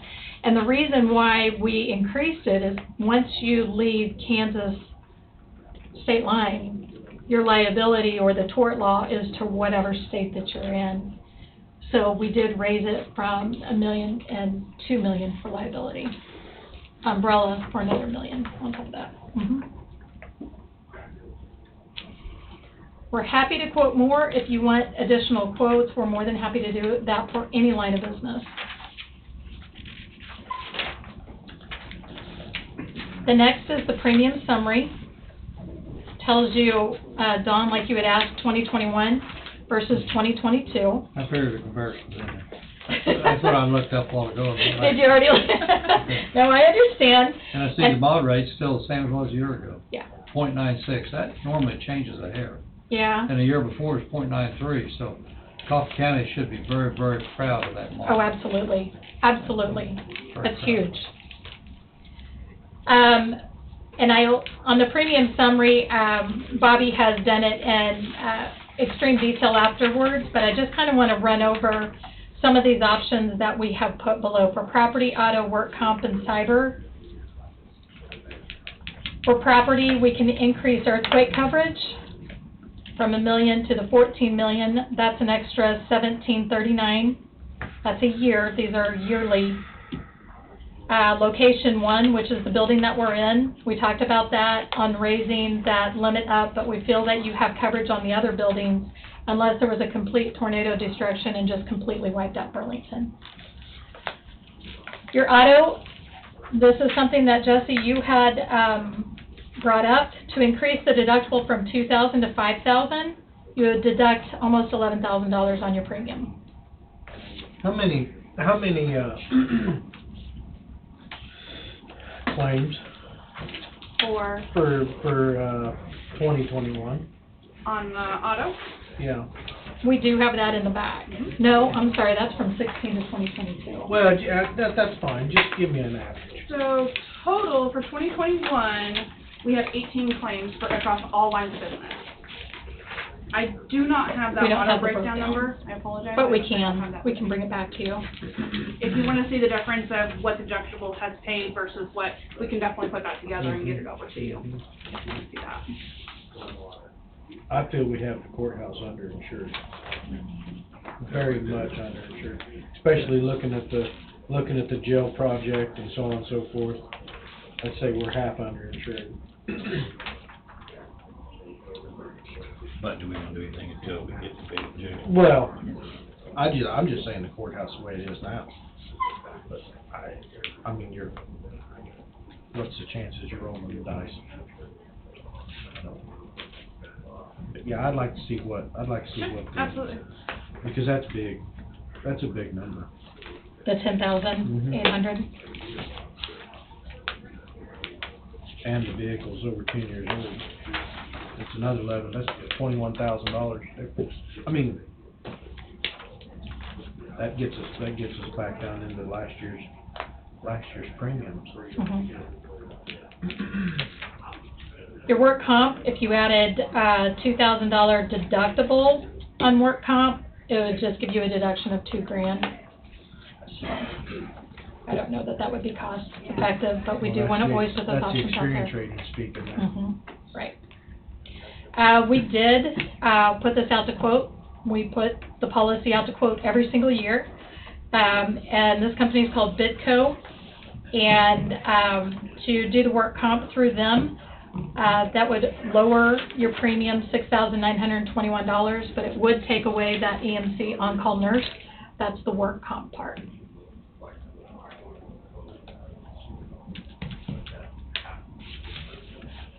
This is something we can Ponder on. like, I'm suggesting today. We got a work let's go on session. a plate, maybe we take lunch at sometime today, come back and decide what we're gonna do with this, maybe. Or we'll be here for Friday, you said? Thursday. Thursday, next week. Next week. I think Angela came back last year, a week after we talked did. about it. You done your presentation, I think you came back the next week. Yeah, I can answer some of these questions. We can reach out to the department heads and come back again. And that's fine. Okay. Everybody else. I think we need to do more than one. Do that on next Thursday? Either that or next Monday. All right. We'll be in I have Monday a afternoon. question Sure. on this right here now. I'm going back to general liability. We have a warehouse, a vacant building, 2,018 square feet. Where is that? Isn't that the Herder building? No, It's not. no, it is the current one-stop building. Okay. And we We're calling it have a- 941 acres of vacant land. Yes, Does that mean, like the airport, where there are no buildings, part of that is yes, vacant land? anything land-based that, from the research that I have done, any of the research that we have done for anything title deeded to Coffee County that is vacant without any kind of Structure. Okay. So vacant lot, acreages out by the airport, there's some down by Chris, it's just been kind of an assortment. Can I make And a then- statement on the on-call, just input real quick? It's helped us quite a bit in our department, so for the on-call, if somebody's injured, we have them visit with the on-call first, so it has stopped an automatic ER visit. a couple times. That's huge. Which saves a lot of money. Yeah, So, just something to think about on that one. Yeah. That's all I had. I will tell you with the school, and I've asked Craig Marshall if he'd mind that I'd ask that, we could save them significant dollars, moving them to another work comp. That's all they do is work comp. And the board chose not to do that due to how effective the on-call has been, and it's also gotten their mod factor down as well. so the waiver of liability for a rider is out the window? I can look and get more information from EMC of what they would find acceptable, like a volunteer or in that nature, and try to get more information, and I can bring that back to you guys. And then the cyber liability that, Don, you had addressed, to increase it from $100,000 to $250,000 is an additional $1,209. And then I know I've taken up way more time, and there's been a lot of questions, but I do have the comparison from 2021 to 2022 per each line item, and some of the changes that have been made. You'll see in the property premium, Don, under the 2022, it's an increase of 10.349%. He probably already had that figured out. One more thing on Yes. on the rider, because I know this has happened before. If we go out in the county somewhere, one of the county people go out and pick someone up to go look at land or something like that, they cannot ride in the county vehicle, is that correct? Okay. That's right now. We're thinking. Okay. But let me get more clarification Right. on that for you guys. So there's the increase in the property. And in the green, those are just options that we've already discussed. Then your inland marine is basically your equipment, and we've talked about that. You can see the policy changes that have happened over the year. So even though it was a 4% increase, you have 5 positive changes. You've increased in value of added vehicles. 3 of them that have decreased. Your general liability, there's a 3.59% increase in liability coverage, and it sounds like it should be a small more amount on the drones and so forth to get those added. Your crime has stayed flat. Your commercial auto, there's a lot of changes that have been made on that. You'll see all of those changes. And then again, we put the options in green. So there was almost a 13% increase in that, but you have several additions that are newer vehicles that is going to affect that premium. Your work comp, that's a 6% increase, but that is due to rate, not due to claims.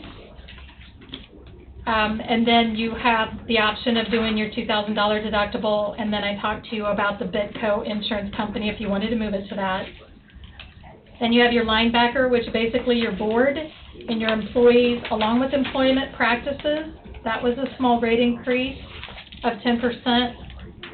Your law enforcement was flat, same premium as last year. Your cyber, just due to rate, was pretty flat. No, it was flat. If you want to increase that, you could for additional $1,200. Your umbrella went up due to your auto liability going up and the additions that you've made in your inland marine and your auto, so that follows suit with that. So your total increase this year is 8.11%. Bobby did do a quick analysis of claims for 2016 to 2022, showing how much has been paid out per each line item. Now it says here your liability, that includes your general liability, law enforcement, employee practices, and the board. So those 18 claims in regards to that. But EMC has paid out well over $1 million in claims.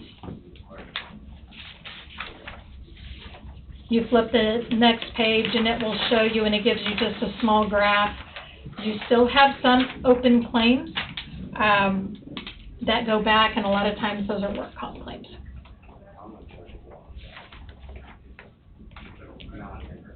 I have no idea, what businesses or companies you issue insurance work with. this 1.3 million over a 6-year period, is that comparable, is that low? Yeah, Is it's that actually high? low. I'm sorry. It's And actually high low. To maybe a comparable business, and it's hard to find a comparable business, but that is low, substantially? Lower, not substantially, Just lower, yeah, But over 6 years. yeah. over 6 years of time. Now, you still have your loss reserves that are sitting out there of 199,000. That's still sitting there, that those claims could go up to that amount. But, Don, I do insure a lot of the municipalities in Coffee County and in Anderson County and in Lyon County. You guys you're doing amazing, and EMC recognizes that, obviously. Any more questions? We'll never get it perfect, so. No. The claim is a zero claim world. I don't know that exists, Don. What's it take for the experience mod to drop a little bit?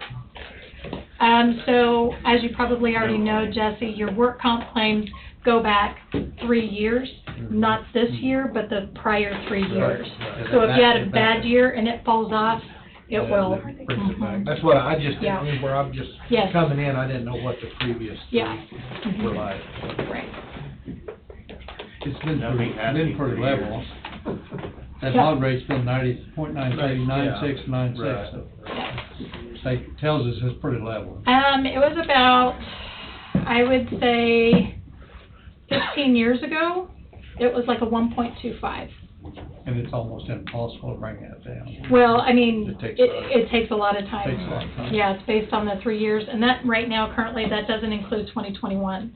So it's 2019 and 18 right now, is what you're setting out. Let's go ahead. Any more questions? All right. Wade, you got anything? I think He's done. left. We lost him. We brought you guys some goodies. I've listened the whole time. Unless you have any questions for me. Anybody got any questions for Wade? No. Just gonna wait for some clarification, that's all we're gonna do. I will not be available the 27th. Bobby could come Thank you. for me in representation. I already have a client meeting Thank you. scheduled in Emporia, so I'm not going to be able to make that, but Bobby could come in my place. Bobby, do you think you have the 27th available? Yes, I can make it available. Here's some Thanks, Wade. Thank goodies you. in there as well. Thank you, appreciate it. Thank you. Thank you guys so much. We'll be in touch.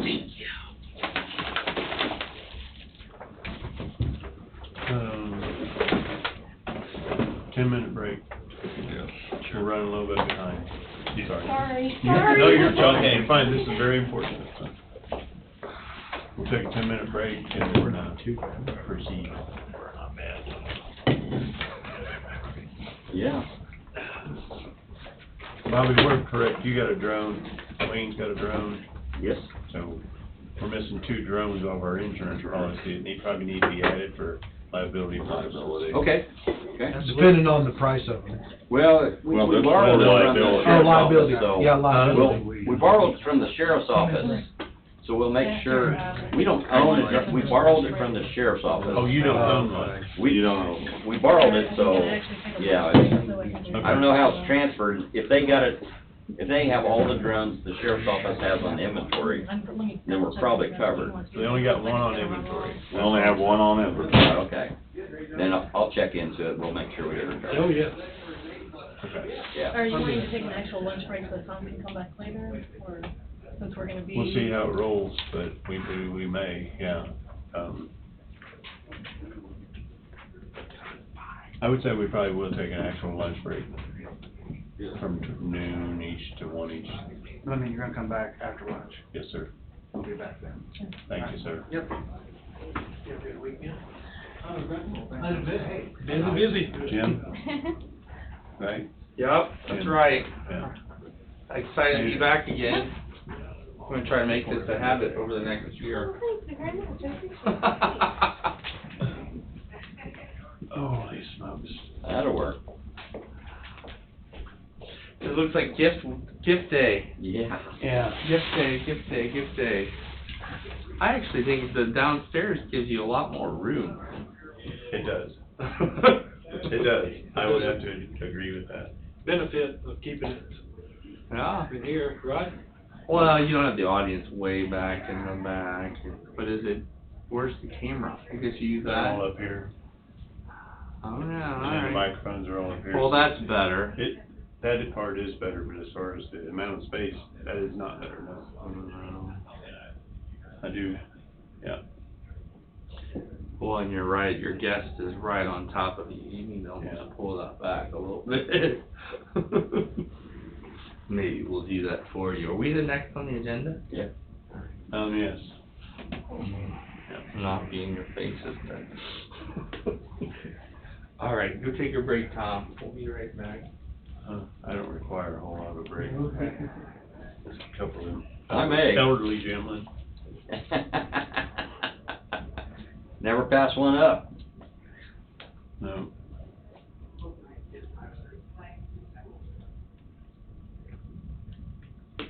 That's a 30-inch pipe crossing 16th Street.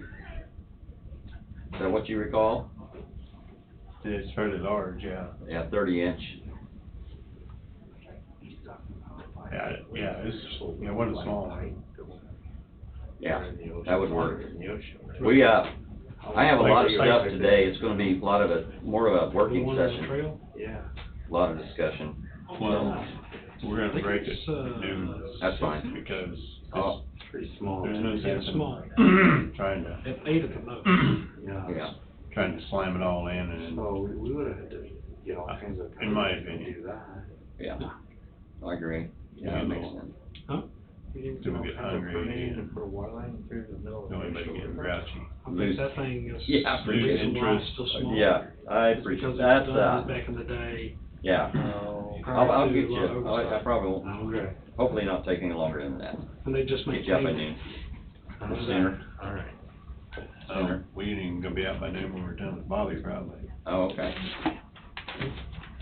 Oh, okay, yeah. You may, I may yeah, see you after lunch. yeah. We'll be lucky if right here at 2 o'clock today. Oh, That's why okay. we're gonna take lunch so that nobody gets,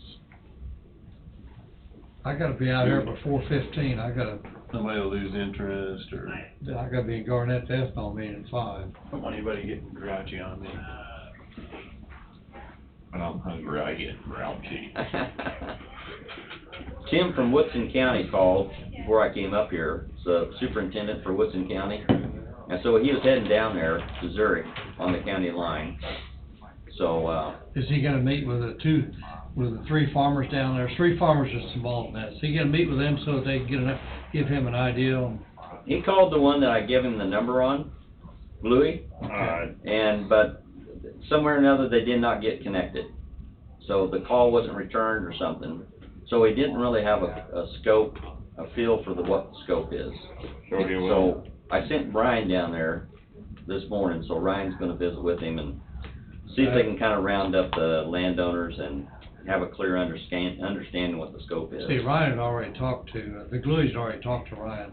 But you know, 90% of that work's probably done with the blade. Mike's already Yes. talked to Yeah, if it's not. Ryan. Yeah, here, before, but yeah, 90% of that work can be done with the blade. Yeah, and he was down there with equipment, he was ready, I'm sorry? Tim was ready to work on it, Good.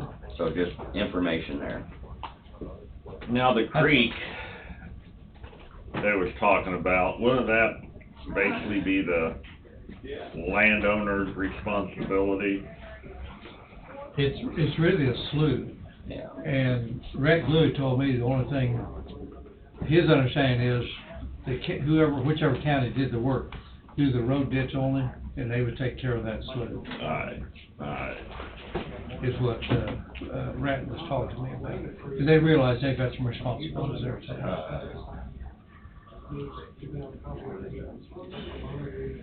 And there's a fair amount of water in it. The ditch itself, it'd be a great time to, but boy, that's flat. It's just like Hampton Township. There's 5 or 6 square miles there that probably doesn't have, elevation probably doesn't move over. I don't think you can get any flatter It doesn't than move over it. a couple feet. And there's 3 or 4 farmers farming at the end of that too. When I was down there, it reminded me where my dad grew up at. flat. Yeah. Can't get much flatter.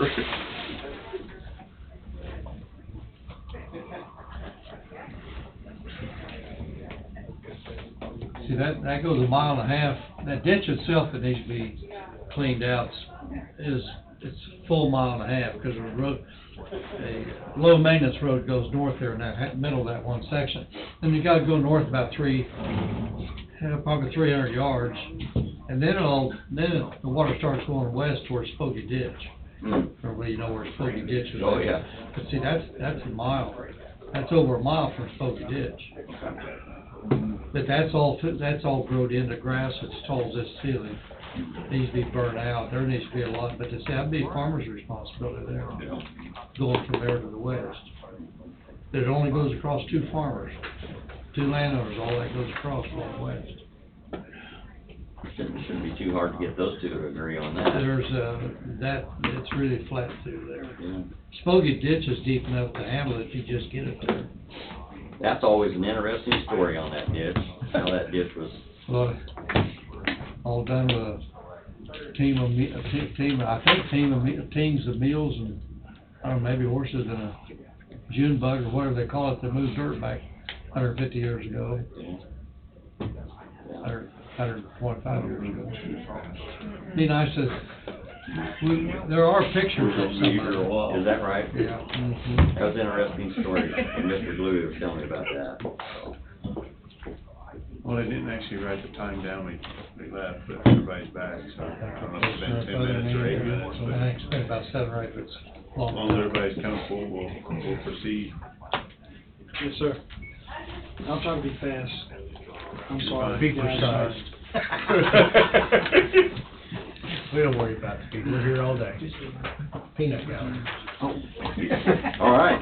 I got my eye on it now. I'll keep Angie away from it. Items on this first section on the agenda together. Get the ready. Okay. This, what you see before you, is a copy of a loan agreement. Wade has approved it. This is for RMD Enterprises.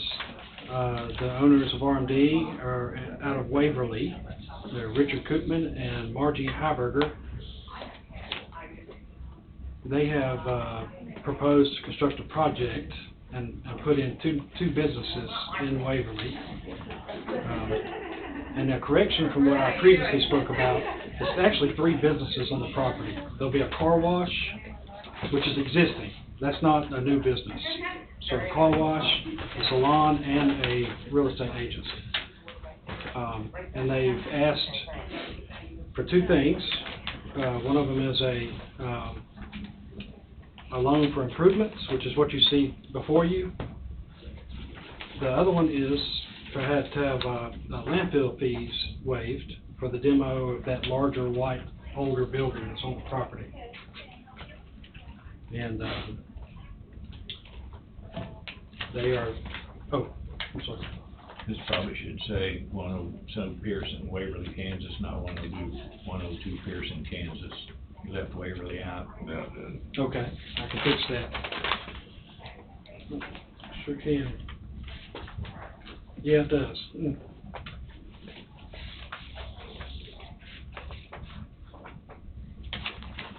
And this one's pretty straightforward. There's not a whole lot of strings attached. It's just a loan for $20,000 for 7 years and 6% interest.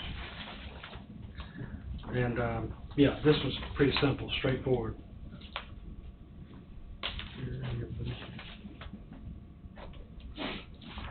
So, we need a motion to sign into a loan agreement with promissory note with Yes, sir. My motion. Marjorie Heiberger and Richard Koopman. Yes, sir. The motion to allow the chairman to sign the loan agreement and promissory note between Marjorie Heiberger and Richard Koopman. I'll make the motion. I'll second. With the correction. With the correction, Yeah, he'll get me a new one and we'll sign it. I know you mentioned the names, it probably ought to be identified as, the loan's actually gonna be an RMD Enterprise LLC. Yes, sir. Yeah, that's true. Yeah, we probably need to, and then we could have the names in there and put that in parentheses or something. Yes, sir. That'd probably be good to have both both identities. but- I'm assuming you've seen a copy of their LLC? Yes, sir. I have that downstairs. Okay. And where's the funds gonna be coming from? Is that? The RLF fund, RLF fund? the Coffee County Oh, Economic revolving Development loan? revolving loan. Okay.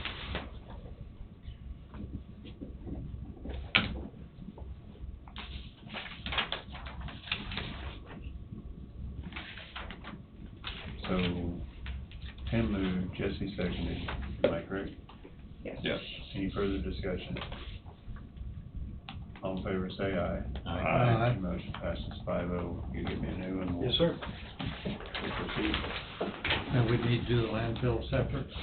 I would ask. So then, need to make a motion to approve to waive landfill fees at 101 Pearson Street, Waverly, Kansas. And that's that one building, correct? One Yes, sir. building, the big white one. The big white building. I'll make the motion. Tim's moved, I'll second. John seconded. Are these buildings side by side? Yes. Very, very close. Well, it wouldn't be 101 then, because that's on the opposite side of the road. Yeah, there's right there, in one clump, the old, Right there, the Joe. barn Laundry kinda room. looking, But are they on the different car sides wash, of the road? nope, it's the same side. Well, same side of the- On the same lot. Yeah, The addresses don't make sense then. I mean, I'm sorry, but they don't make sense, 'cause you can't have 101 and 102 on the same side of the road. Most cities don't, I don't know about Waverly. I got well, confused with it's that. all right there on the same understand side. You have it's the there. car wash, the laundromat, and the big, But the other side of the road, one side of the road is odd, one side is even. yeah. And it was all on one side of the It's road. all on one side, so it can't be 101 and 102. No, it'd all be The 101. plant said 102, and the loan closing documents, which is what I'm trying to mirror, is 101 Pearson's. There is a problem. I don't know what it is. It's but there's all on the same side of the road. Right. But that problem needs to be justified, Yes, sir. clarified or something. Need Yeah. some clarification evidently, Bob. On which piece of property we're tearing down? 102. Approving the landfill for. I can do that. 102 right there on that building. That's what they're tearing down. That's what they're tearing down, Mhm. 102. Right here's what they're tearing down. This is the car wash, and that's the laundromat. Mm-hmm. Is all three I'm locations not arguing technically they're together. 102s? Yes. Yeah, right there's 102 East First. 101 would be across the road on the west side of the street. Say 101's got to go across the road. Something needs clarified. No, that's the community, that's Waverly, Flower Days building. I can get it resolved and bring It it does back. show that It's just, alone. somebody's got the wrong number somewhere. Yes, sir. I would say the Enterprise is actually maybe entered the wrong address. I will fix it and bring it back. Wouldn't have no, Once it's fixed, I have no problem. on the landfill fees. I have no problem with landfill fees once it's fixed. Okay. That's what we do. We need to do a vote on that, right? For the Yeah. landfill. Still need to vote. Yeah. Great. Just making sure. I can bring it, I'll bring that back to you next meeting. Okay, Alright. alright. So, all in favor? Aye. After clarifications, yes. Okay. Second piece of this section of the agenda. I came to you, the commission, 3 weeks ago now. Two of you were out, but we talked about pushing the trail project between Burlington and Newstrom. And there's been a lot of talk over the decades, I'm assuming it's been going on for a while, this idea, but to actually just push until something breaks loose and happens on this project, because it's a popular project.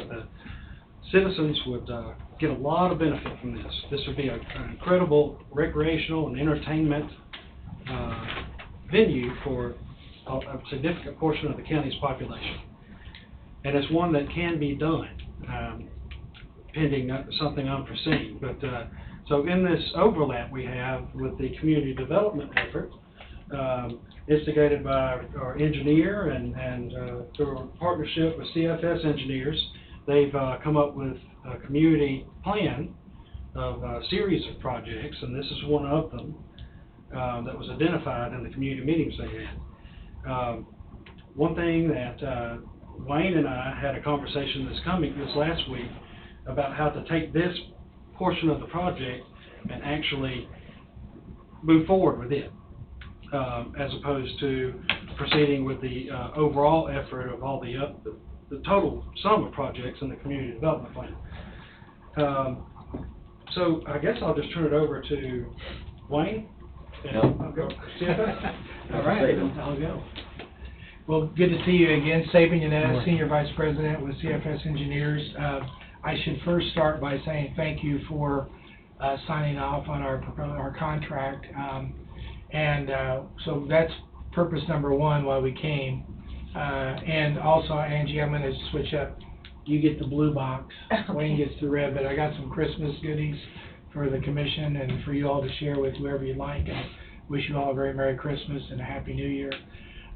Jim Schusler, our project manager, who you know well, Jim is here with me.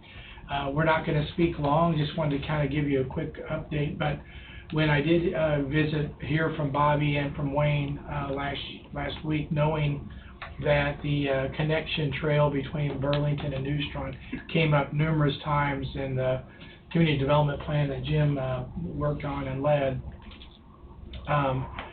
and with the approval of our contract, we see there's an opportunity to go ahead and kind of integrate that and jumpstart that work as we form the working group moving forward, and use some of the, frankly, the budget you all have approved us to in the on-call status to start looking at the feasibility and some of the issues that are going to be involved in creating that multi-purpose trail that would connect the two communities.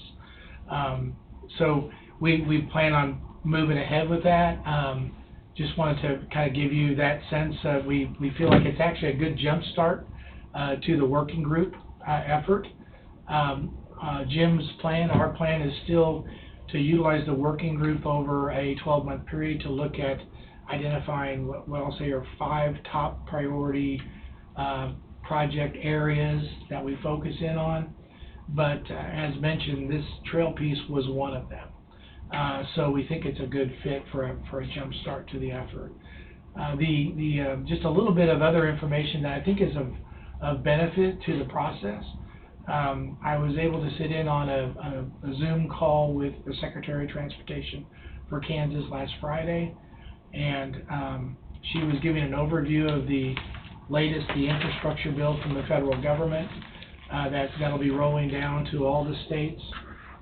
And just thought I'd share some information you may already know, but I found it would be extremely valuable with the timing of the work you have had us do and the work you're going to ask us to do.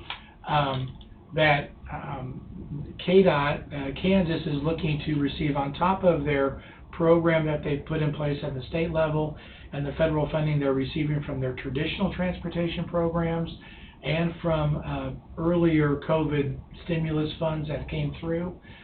In addition to those, this new infrastructure bill will add about 25% more federal dollars to the overall program for the next 5 years.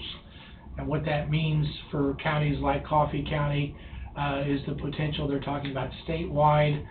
$45 million a year for 5 years will go to bridges, with a lot of that going to county participation. Another $30 million, I think, will go to roadways a year for 5 years on top of the funds they have. And those dollars will also funnel into some of the programs that we shared with you in the plan that we put together that we would target for programs like Safe Routes to School and cost share programs and things, and grant programs and things of that nature. So Coffee County has been successful in receiving some of these funds for KDOT. You all have done a great job of positioning yourselves over the years with the resources you have to partner with KDOT. So I think there's even a greater opportunity to do that as we move forward. She also mentioned something that I think fits, again, great with this working group and this plan that Jim had shared some thoughts with when we did the final wrap-up, and that is the Secretary is looking at, as these funds roll through, yes, there will be funds that go to specific projects, but she's really looking for the opportunity for regional projects and grouping projects. And if you remember, when Jim did the final presentation, we talked about this being a kind of an opportunity for Coffee County with your 6 cities participating on how we can look at regional projects together. So I think the timing of the work completed and the work to move forward could work very well for additional funds, specifically through the Kansas Department of Transportation's programs. So with that, Jim, I'd be happy to let you throw any additional comments, but we didn't want to take a lot of your time. You're fine. So, again, we're talking about 2 different topics, but the same topic, which is the feasibility study of the connection of the 2 cities, but also the kickstart and the running forward with the working group. We're going to meet next Monday, Bobby, Wayne, Saban, and I, to really set up that meeting, to get the kickoff and moving forward for the next year. I do ask that you two of you members present yourselves as going to join that working group, so that I can start to facilitate the creation of the meetings and the meeting schedule, at least for the first 6 months, so we can kind of have those laid out. I know it's going to be hard to get a lot of people, but we're going to try to maximize the number of people at the different meetings over the year. So again, I'd like, now or in the future, who the 2 are going to be. I wish I could invite you all to the meetings, but because of laws or whatever, you might not be able to have more than 2, but you can report back to when I'm not available, but we will make ourselves available throughout the year to give updates as well. So again, that's one of our asks, as well as to identify who you 2 are. And Bob, you expressed an interest in this. If you're kicking off with the trail, I'd like to be a part of it. So we are initially discussing that, as part of I like using the word kickoff because so we'll have a team kickoff, and then we'll have a all group body kickoff near the end of January, and then really the first 2 months would be working on that feasibility for what we're saying is the first of the 5 projects, which is that actual connectivity between those 2 cities. At the kickoff, we'll identify the 5 topics, so 4 more topics that we'd be working on throughout the rest of the year. We have been saying, when different cities have asked us, well, depending on what the topic, we might want to include or have people kind of float in or out. And so I'm not saying that you guys could be the first 2 months or 3 months, and then someone else drops, steps in. I think that's there's definitely flexibility. I'm going to express that across multiple cities. Multiple people can come from a city if there's that topics of interest to them. So we're not saying, we're not being inclusive or exclusive, but we'll set these up and see how some of them are virtual and some of them are in person, which also might make it easier for multiple people to listen in or participate. I think the purpose too for identifying people, and again, we could have people move in and out, but again, it's kind of to keep the work moving. Sometimes if you get too big of a group, it can be a little unwieldy, a little unclear about the direction. So, but yes, as Jim said, the first order of business is going to be feasibility with the trail. So, if that's how you all want to proceed, the main thing was finding 2 people that would want to serve. I'll sit in on it. You already agreed. You agreed a month ago, so Tom, you're already part of it. So that's good. Bob on it then. Okay, Bob, and you're very good. And if we need to adjust midstream, you guys can figure that out. Perfect. So with that as our direction, we'll be working to set up the next meeting near the end of January, and we'll set that up. We'll be meeting as a team prior to that, and we'll be updating you regularly. Good. Again, Merry Christmas and Happy New Year.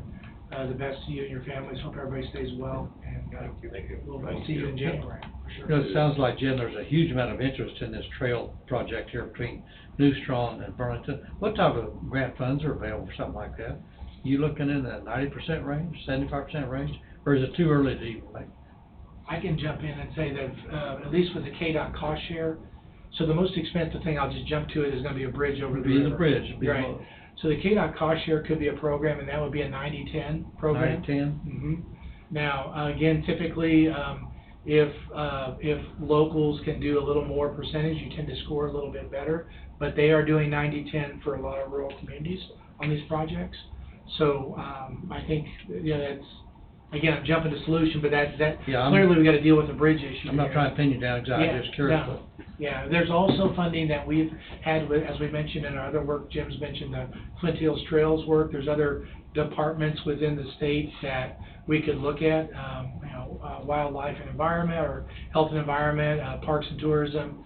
So we can look at a number of avenues, but certainly the KDOT cost share program is one that would jump front and center for, because that's a pretty substantial bridge, so.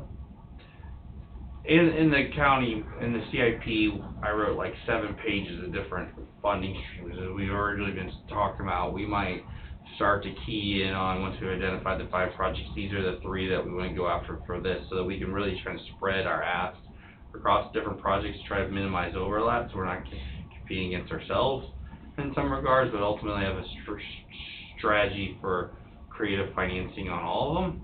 And so ultimately, before we make any decision on which one is our highest ranked, we want to make sure that we understand how we might get them all funded and what our tactic is. I haven't looked at the last 2 books you presented to us for They're 6, 8 great. weeks. They're amazing. Well, I presented them to the new mayor Uh-huh. that's coming on board in January, so he's been reviewing them for the last 3 or 4 weeks. And what city? Leroy. Okay. All right, I'll need to meet him. If I may, on this one, keep in mind, there's 2 things going on, one is the feasibility study as far as kicking off the meetings and having the discussions about the overall county. And then what everybody's basically, is agreeing to is jump off with the bridge that's gonna connect New Strawn and Burlington. That jump off is gonna be that, engineer on-call services to your contract, okay? So that's fee, that's basically in the contract for starting that feasibility study, which I really believe, as Stephen has said as well, there's a lot of money from this, basically from the federal government that's coming down to the state. And they said recreation trails such as that, they were increasing the state funds well over $25 million. That's going to be increasing to the state. And so you have an excellent project for that. And that feasibility study will show it, because the feasibility study will show the population in New Strawn, the population in Burlington, the recreational opportunities for the John Redmond to all be able to utilize that first project. I think it's a great one to kick off as far as going, but it's going to be in addition to what they're already doing, which they've already identified. But once again, you got 2 things going on. One is you're going to continue basically the survey and how we're going to approach those projects, and then the next one is we're starting with a feasibility study for this bridge. Correct. So. One other thing I mentioned, kind of a separate thing, just probably ought to make you aware of it. We have done some work with Bobby, also looking at some traffic study analysis up at I-35 and 75, the Vito Junction area. Some very interesting information with the property you own there and the potential for an intermodal or industrial development area. So we're working with Bobby on that, and we'll continue to work through that. And we've kind of set it up with some basic, I'll call it a basic white study, traffic study that we've provided to Bobby. And then as it may move forward, then we would be prepared to move it into a more formal study that KDOT would want down the road. But we've kind of set it up at his request. So that's just another project that we have going. You guys have some great opportunity for things going on in your county, and so anyway, we've been looking forward to helping. And, Bobby's been great in thinking and creatively about it and kind of bringing it forward and help moving it forward. We've been excited to be able to work with him and his vision for that site. Bull in the china shop. I often get hands put up in my face, but that is sometimes part of my job, I guess, is to kind of push things until something breaks loose. That's all we have. Thank you. Thank you. Thank you. All right.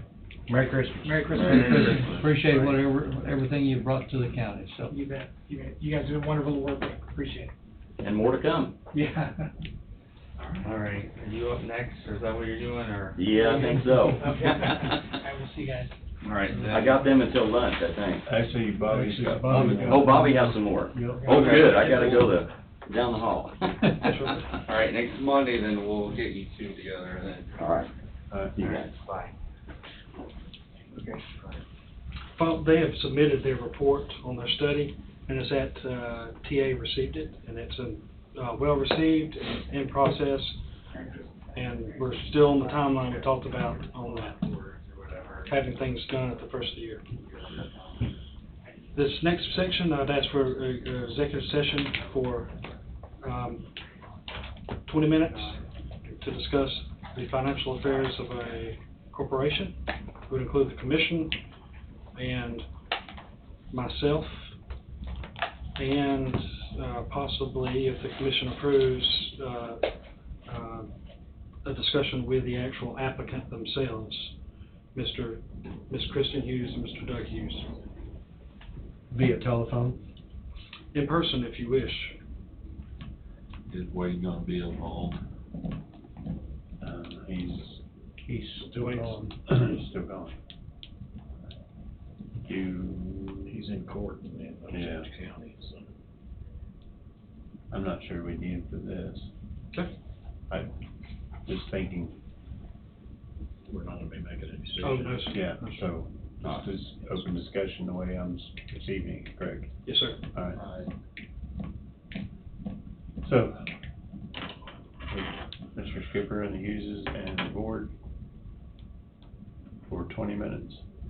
I'll make the motion. Second. All in favor, say aye. Aye. We'll go in at 11:09 for 20 minutes.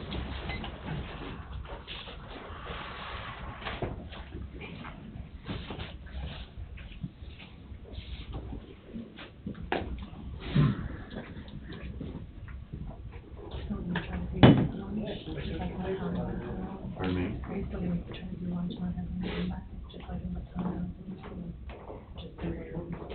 We probably will, because I got a couple of other things that we gotta do. I mean, I just think it's better. Yeah.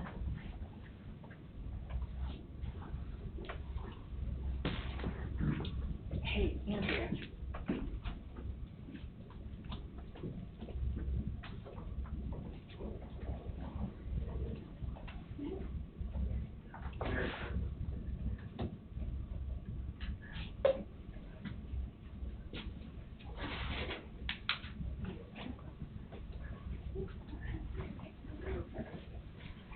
Executive session?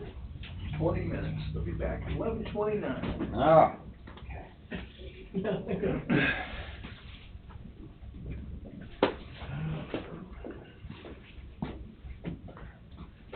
Alright.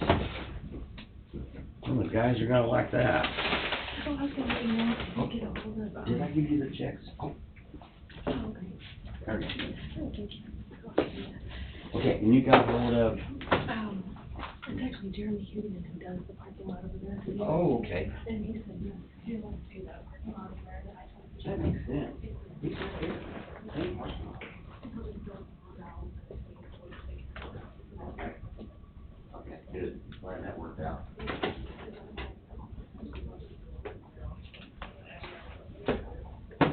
Yeah. So just whatever their cost is, that's really the cost, right? So at the end of the day, it's still comes out of their pocket. But it's still to manage their operation.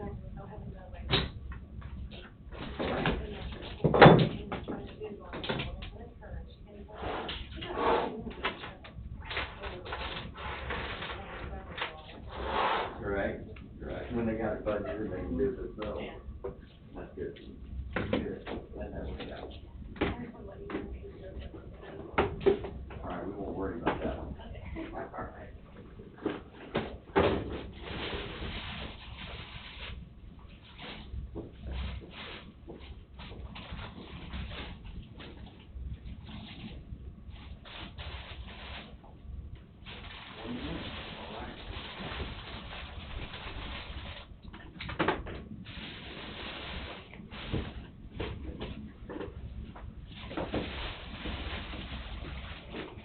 make use of this time then.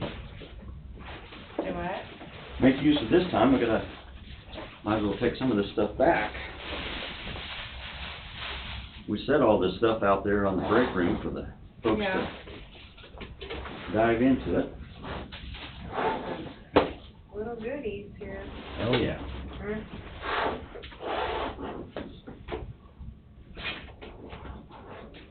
So they back up in 11:20? Yeah. All right. 11:29. Okay, Yep. all right, good deal. Yep. Hello. Good morning. Good morning.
Should have had an article in the paper. Happened after. Now you can put one in that says, you're gonna have to pay your taxes. And they're gonna get you money one way or another. Yeah.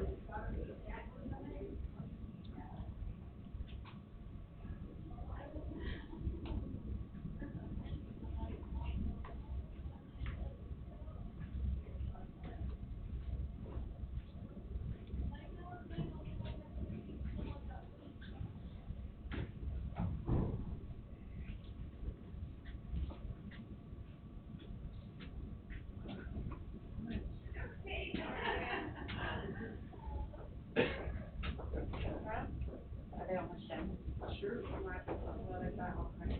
With the executive session or the meeting? No, they're gonna be here. They're talking about coming back out. Yeah.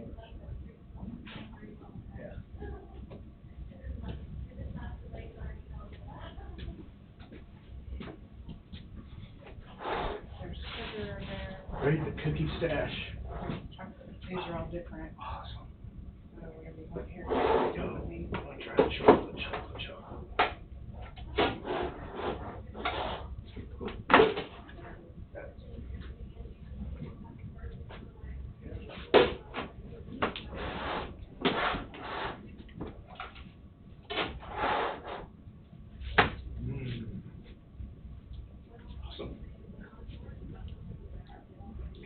pretty good.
What's up? Hey.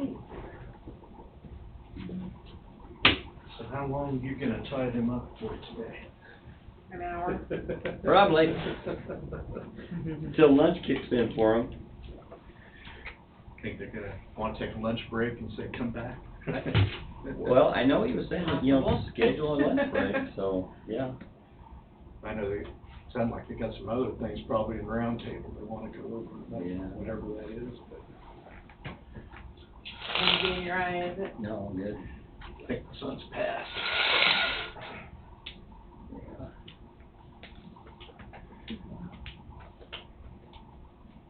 You're on at 10:50.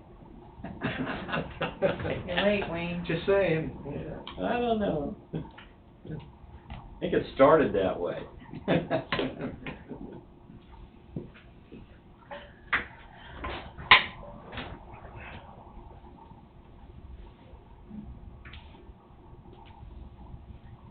I just can't believe this weather, how warm it is, my goodness.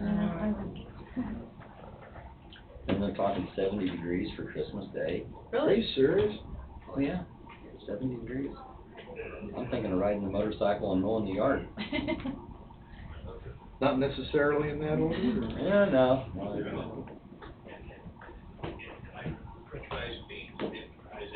Yep. Not just that before. Your buffet is set.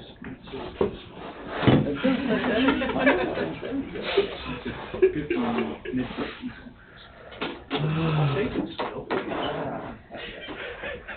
Be like a kid that sat on the floor, didn't want to know what's in there. Yeah. I haven't weighed yet, I can't eat Let's take a anything.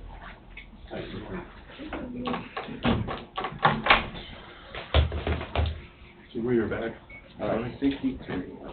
I'd like to ask the commission for another 10-minute executive session, just between the commissioner and myself to discuss financial affairs of a corporation. So move. Don's moved. All second. And seconded. All in favor, say aye. Aye. I get everybody? Yep. Okay. We're good. 11:33.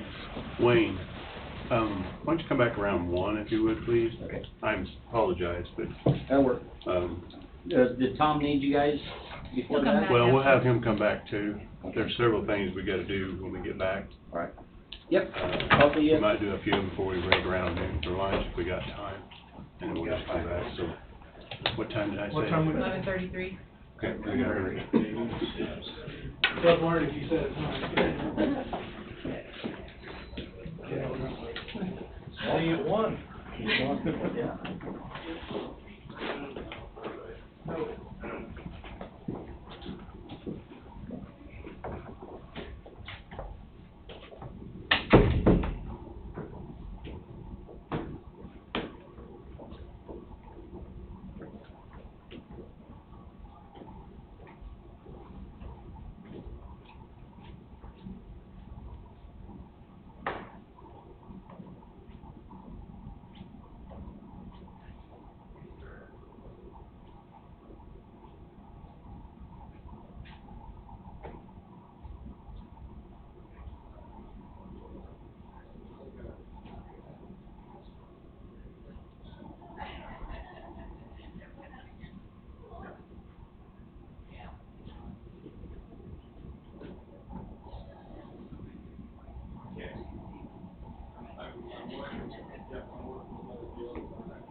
Okay, yeah.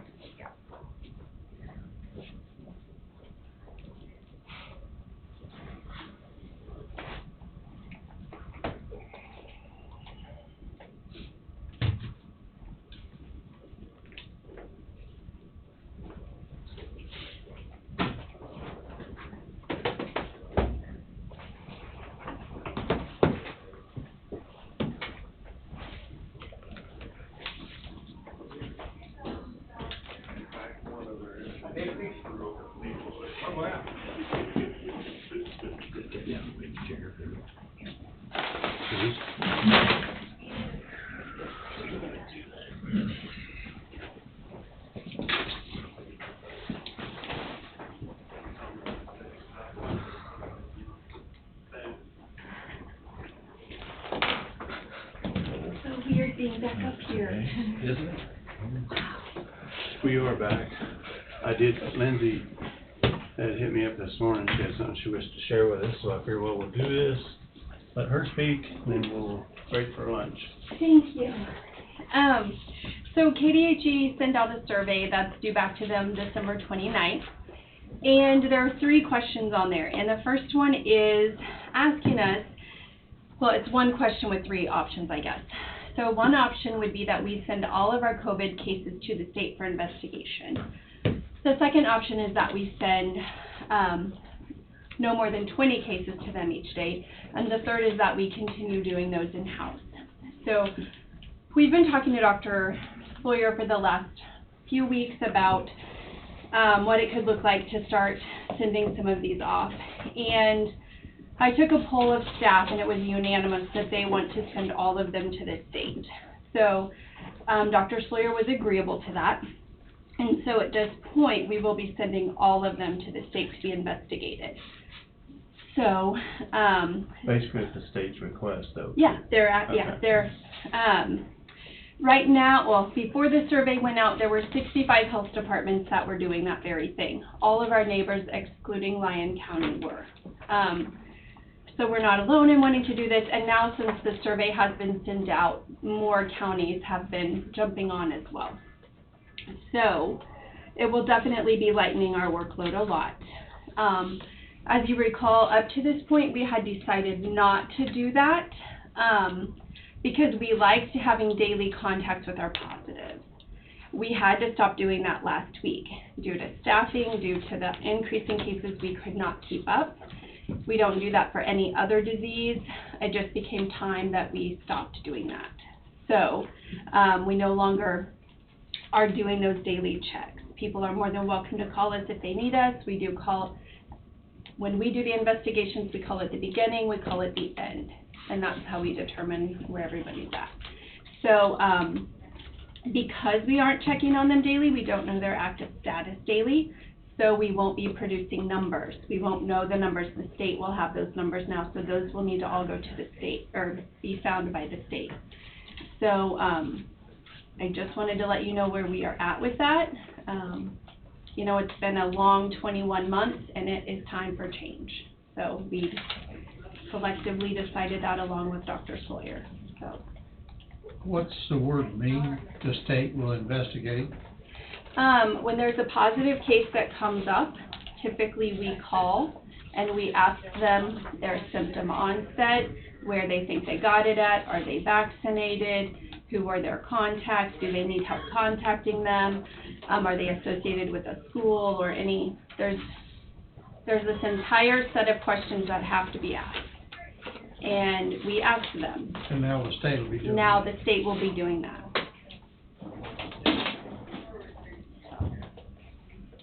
Is the state, I'm not trying to throw no out to Lindsay, is the state got enough employees to do that staff, to do that, take on that role?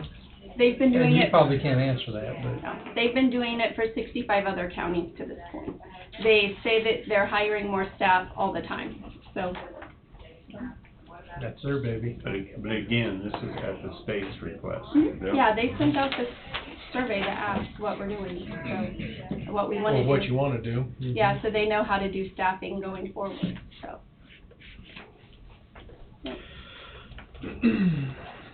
Sounds like the state's gonna be busy. I say give it to them. I mean, I like what you guys did for me, I do. I mean, you guys was calling every day, you know, gave us the pulse oximeter. Are you still gonna be doing that? Mhm. Yeah, if they call in and need one, absolutely.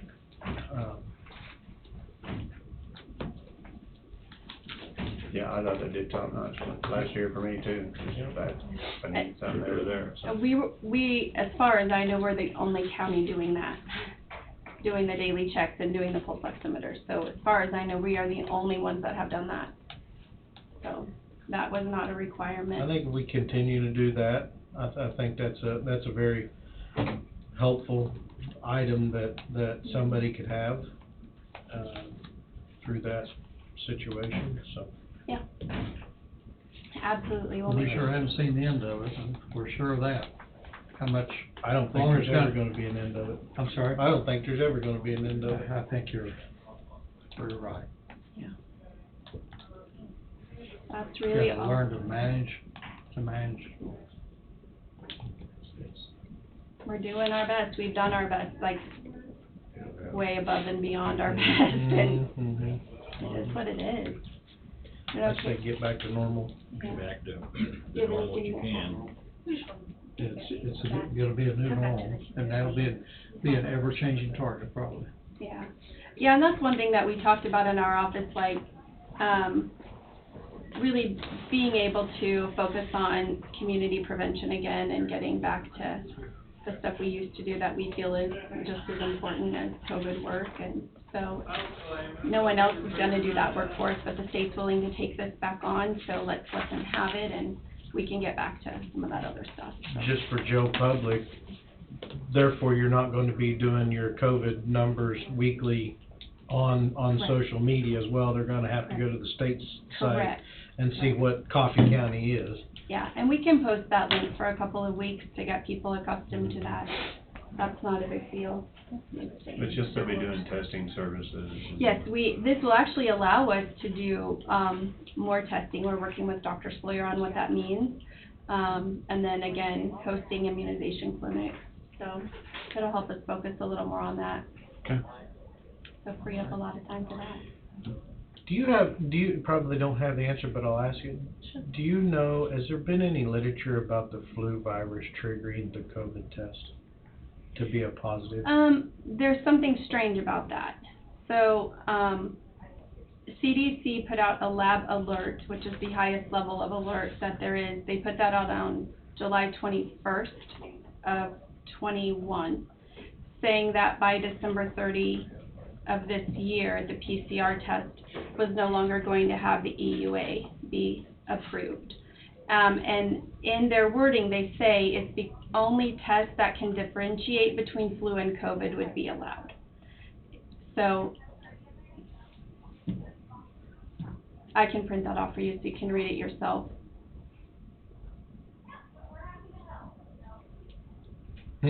Yeah, that'd be interesting to have that. Sure. I'd like to read that. I'll be glad to print that off. Because I've looked and looked and looked and looked and looked, and I can't find it. You can't find it? No. Okay, yeah. I found it the other day, so I think it's still there. But that really didn't answer the question, though, did it?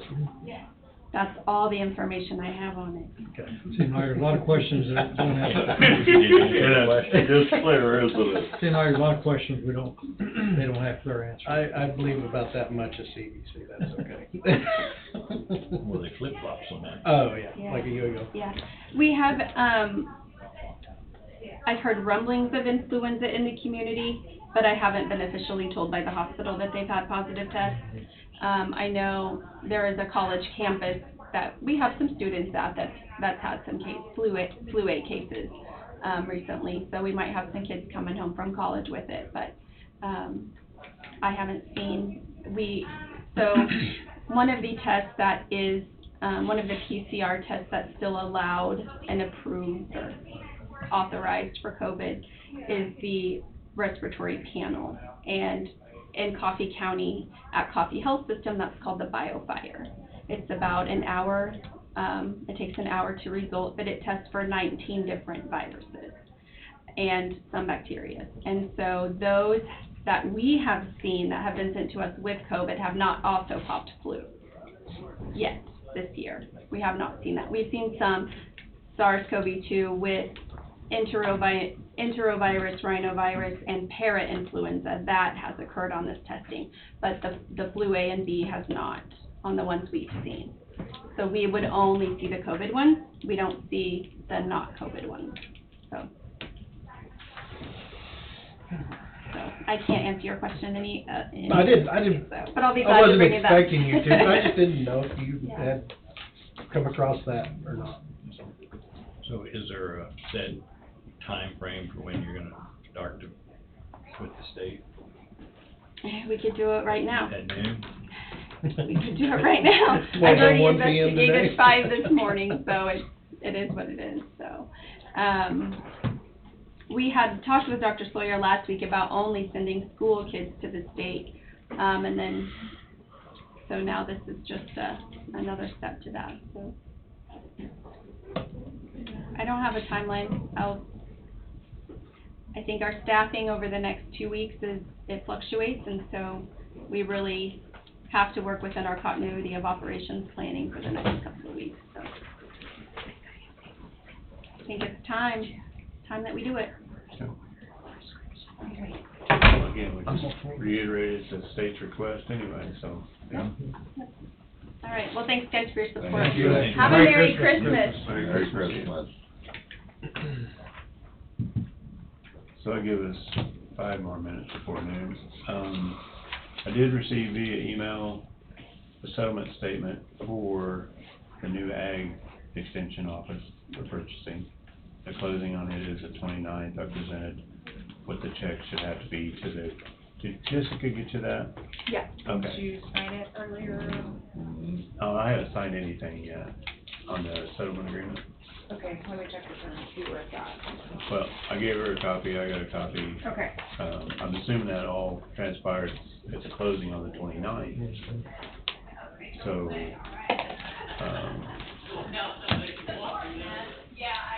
just FYI on that, closing on it's the 29th. The next one would be,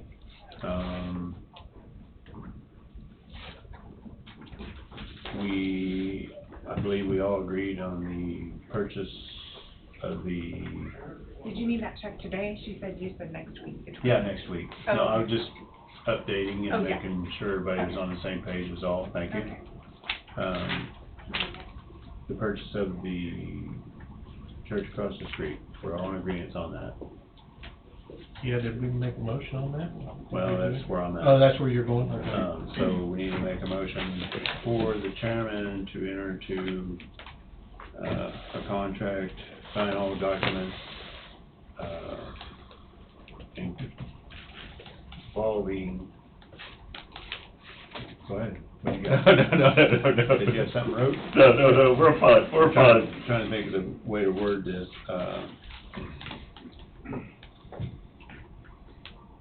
all documents, related to the purchase of the, well, I'm not sure if the address is on here, I apologize. I just got handed this 600 600 Neo Show, as it is, thank you. You're a Rolodex, aren't you? Postal You did it guy. for 30 years. Postal. You remember those things.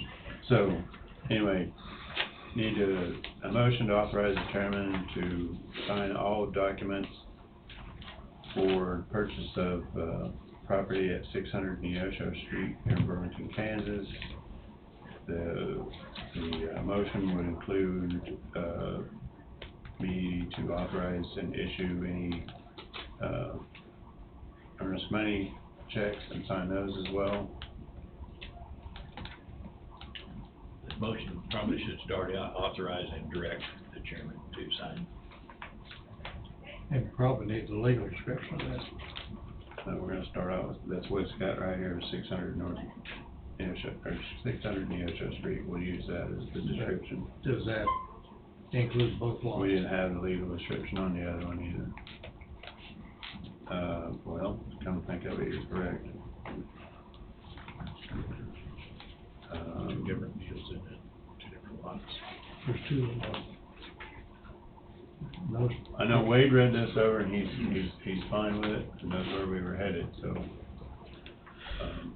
he handed it back to me this morning. I actually did not read it, because I knew it needed to go through him first, before I go signing it. And John has a very valid point. So, tell you what, let's, Because there was a little bit of difference in the discussion. correct, there was. The appraiser's office needed the legal descriptions. Well, we want it in here too, though, I would think. Ah, there it is right there.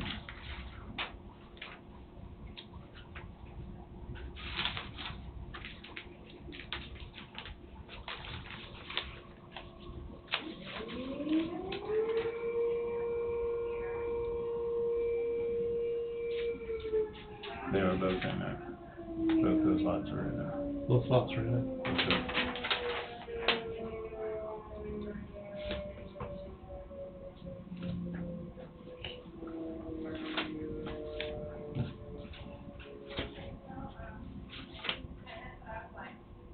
I don't know how important it is to me to have it totally listed.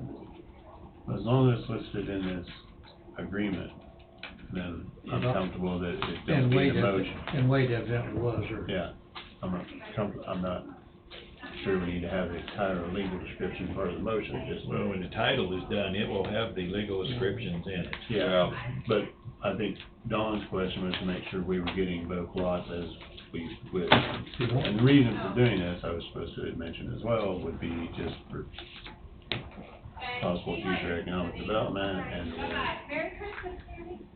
Yes, happy holidays. additional parking if needed. So it's gonna free up a lot of space there, just on See, the one north lot's, side. one lot's listed as .24 acres, and the other lot's listed as .17. But both lots are in the agreement, so I'm comfortable with that. Mm-hmm. You all comfortable with that? Yeah. So did that confuse you enough, Angie? Nope, I got it, but I need to know where you're gonna pay from.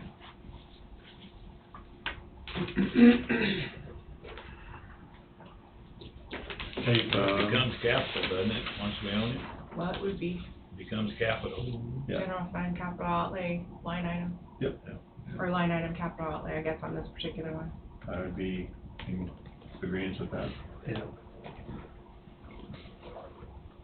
So again, the motion would allow me to issue and sign any earnest money checks. I do know the closing is supposed to be before the end of next week, so, you know, for the grace period for him to remove some items in the apartments, so.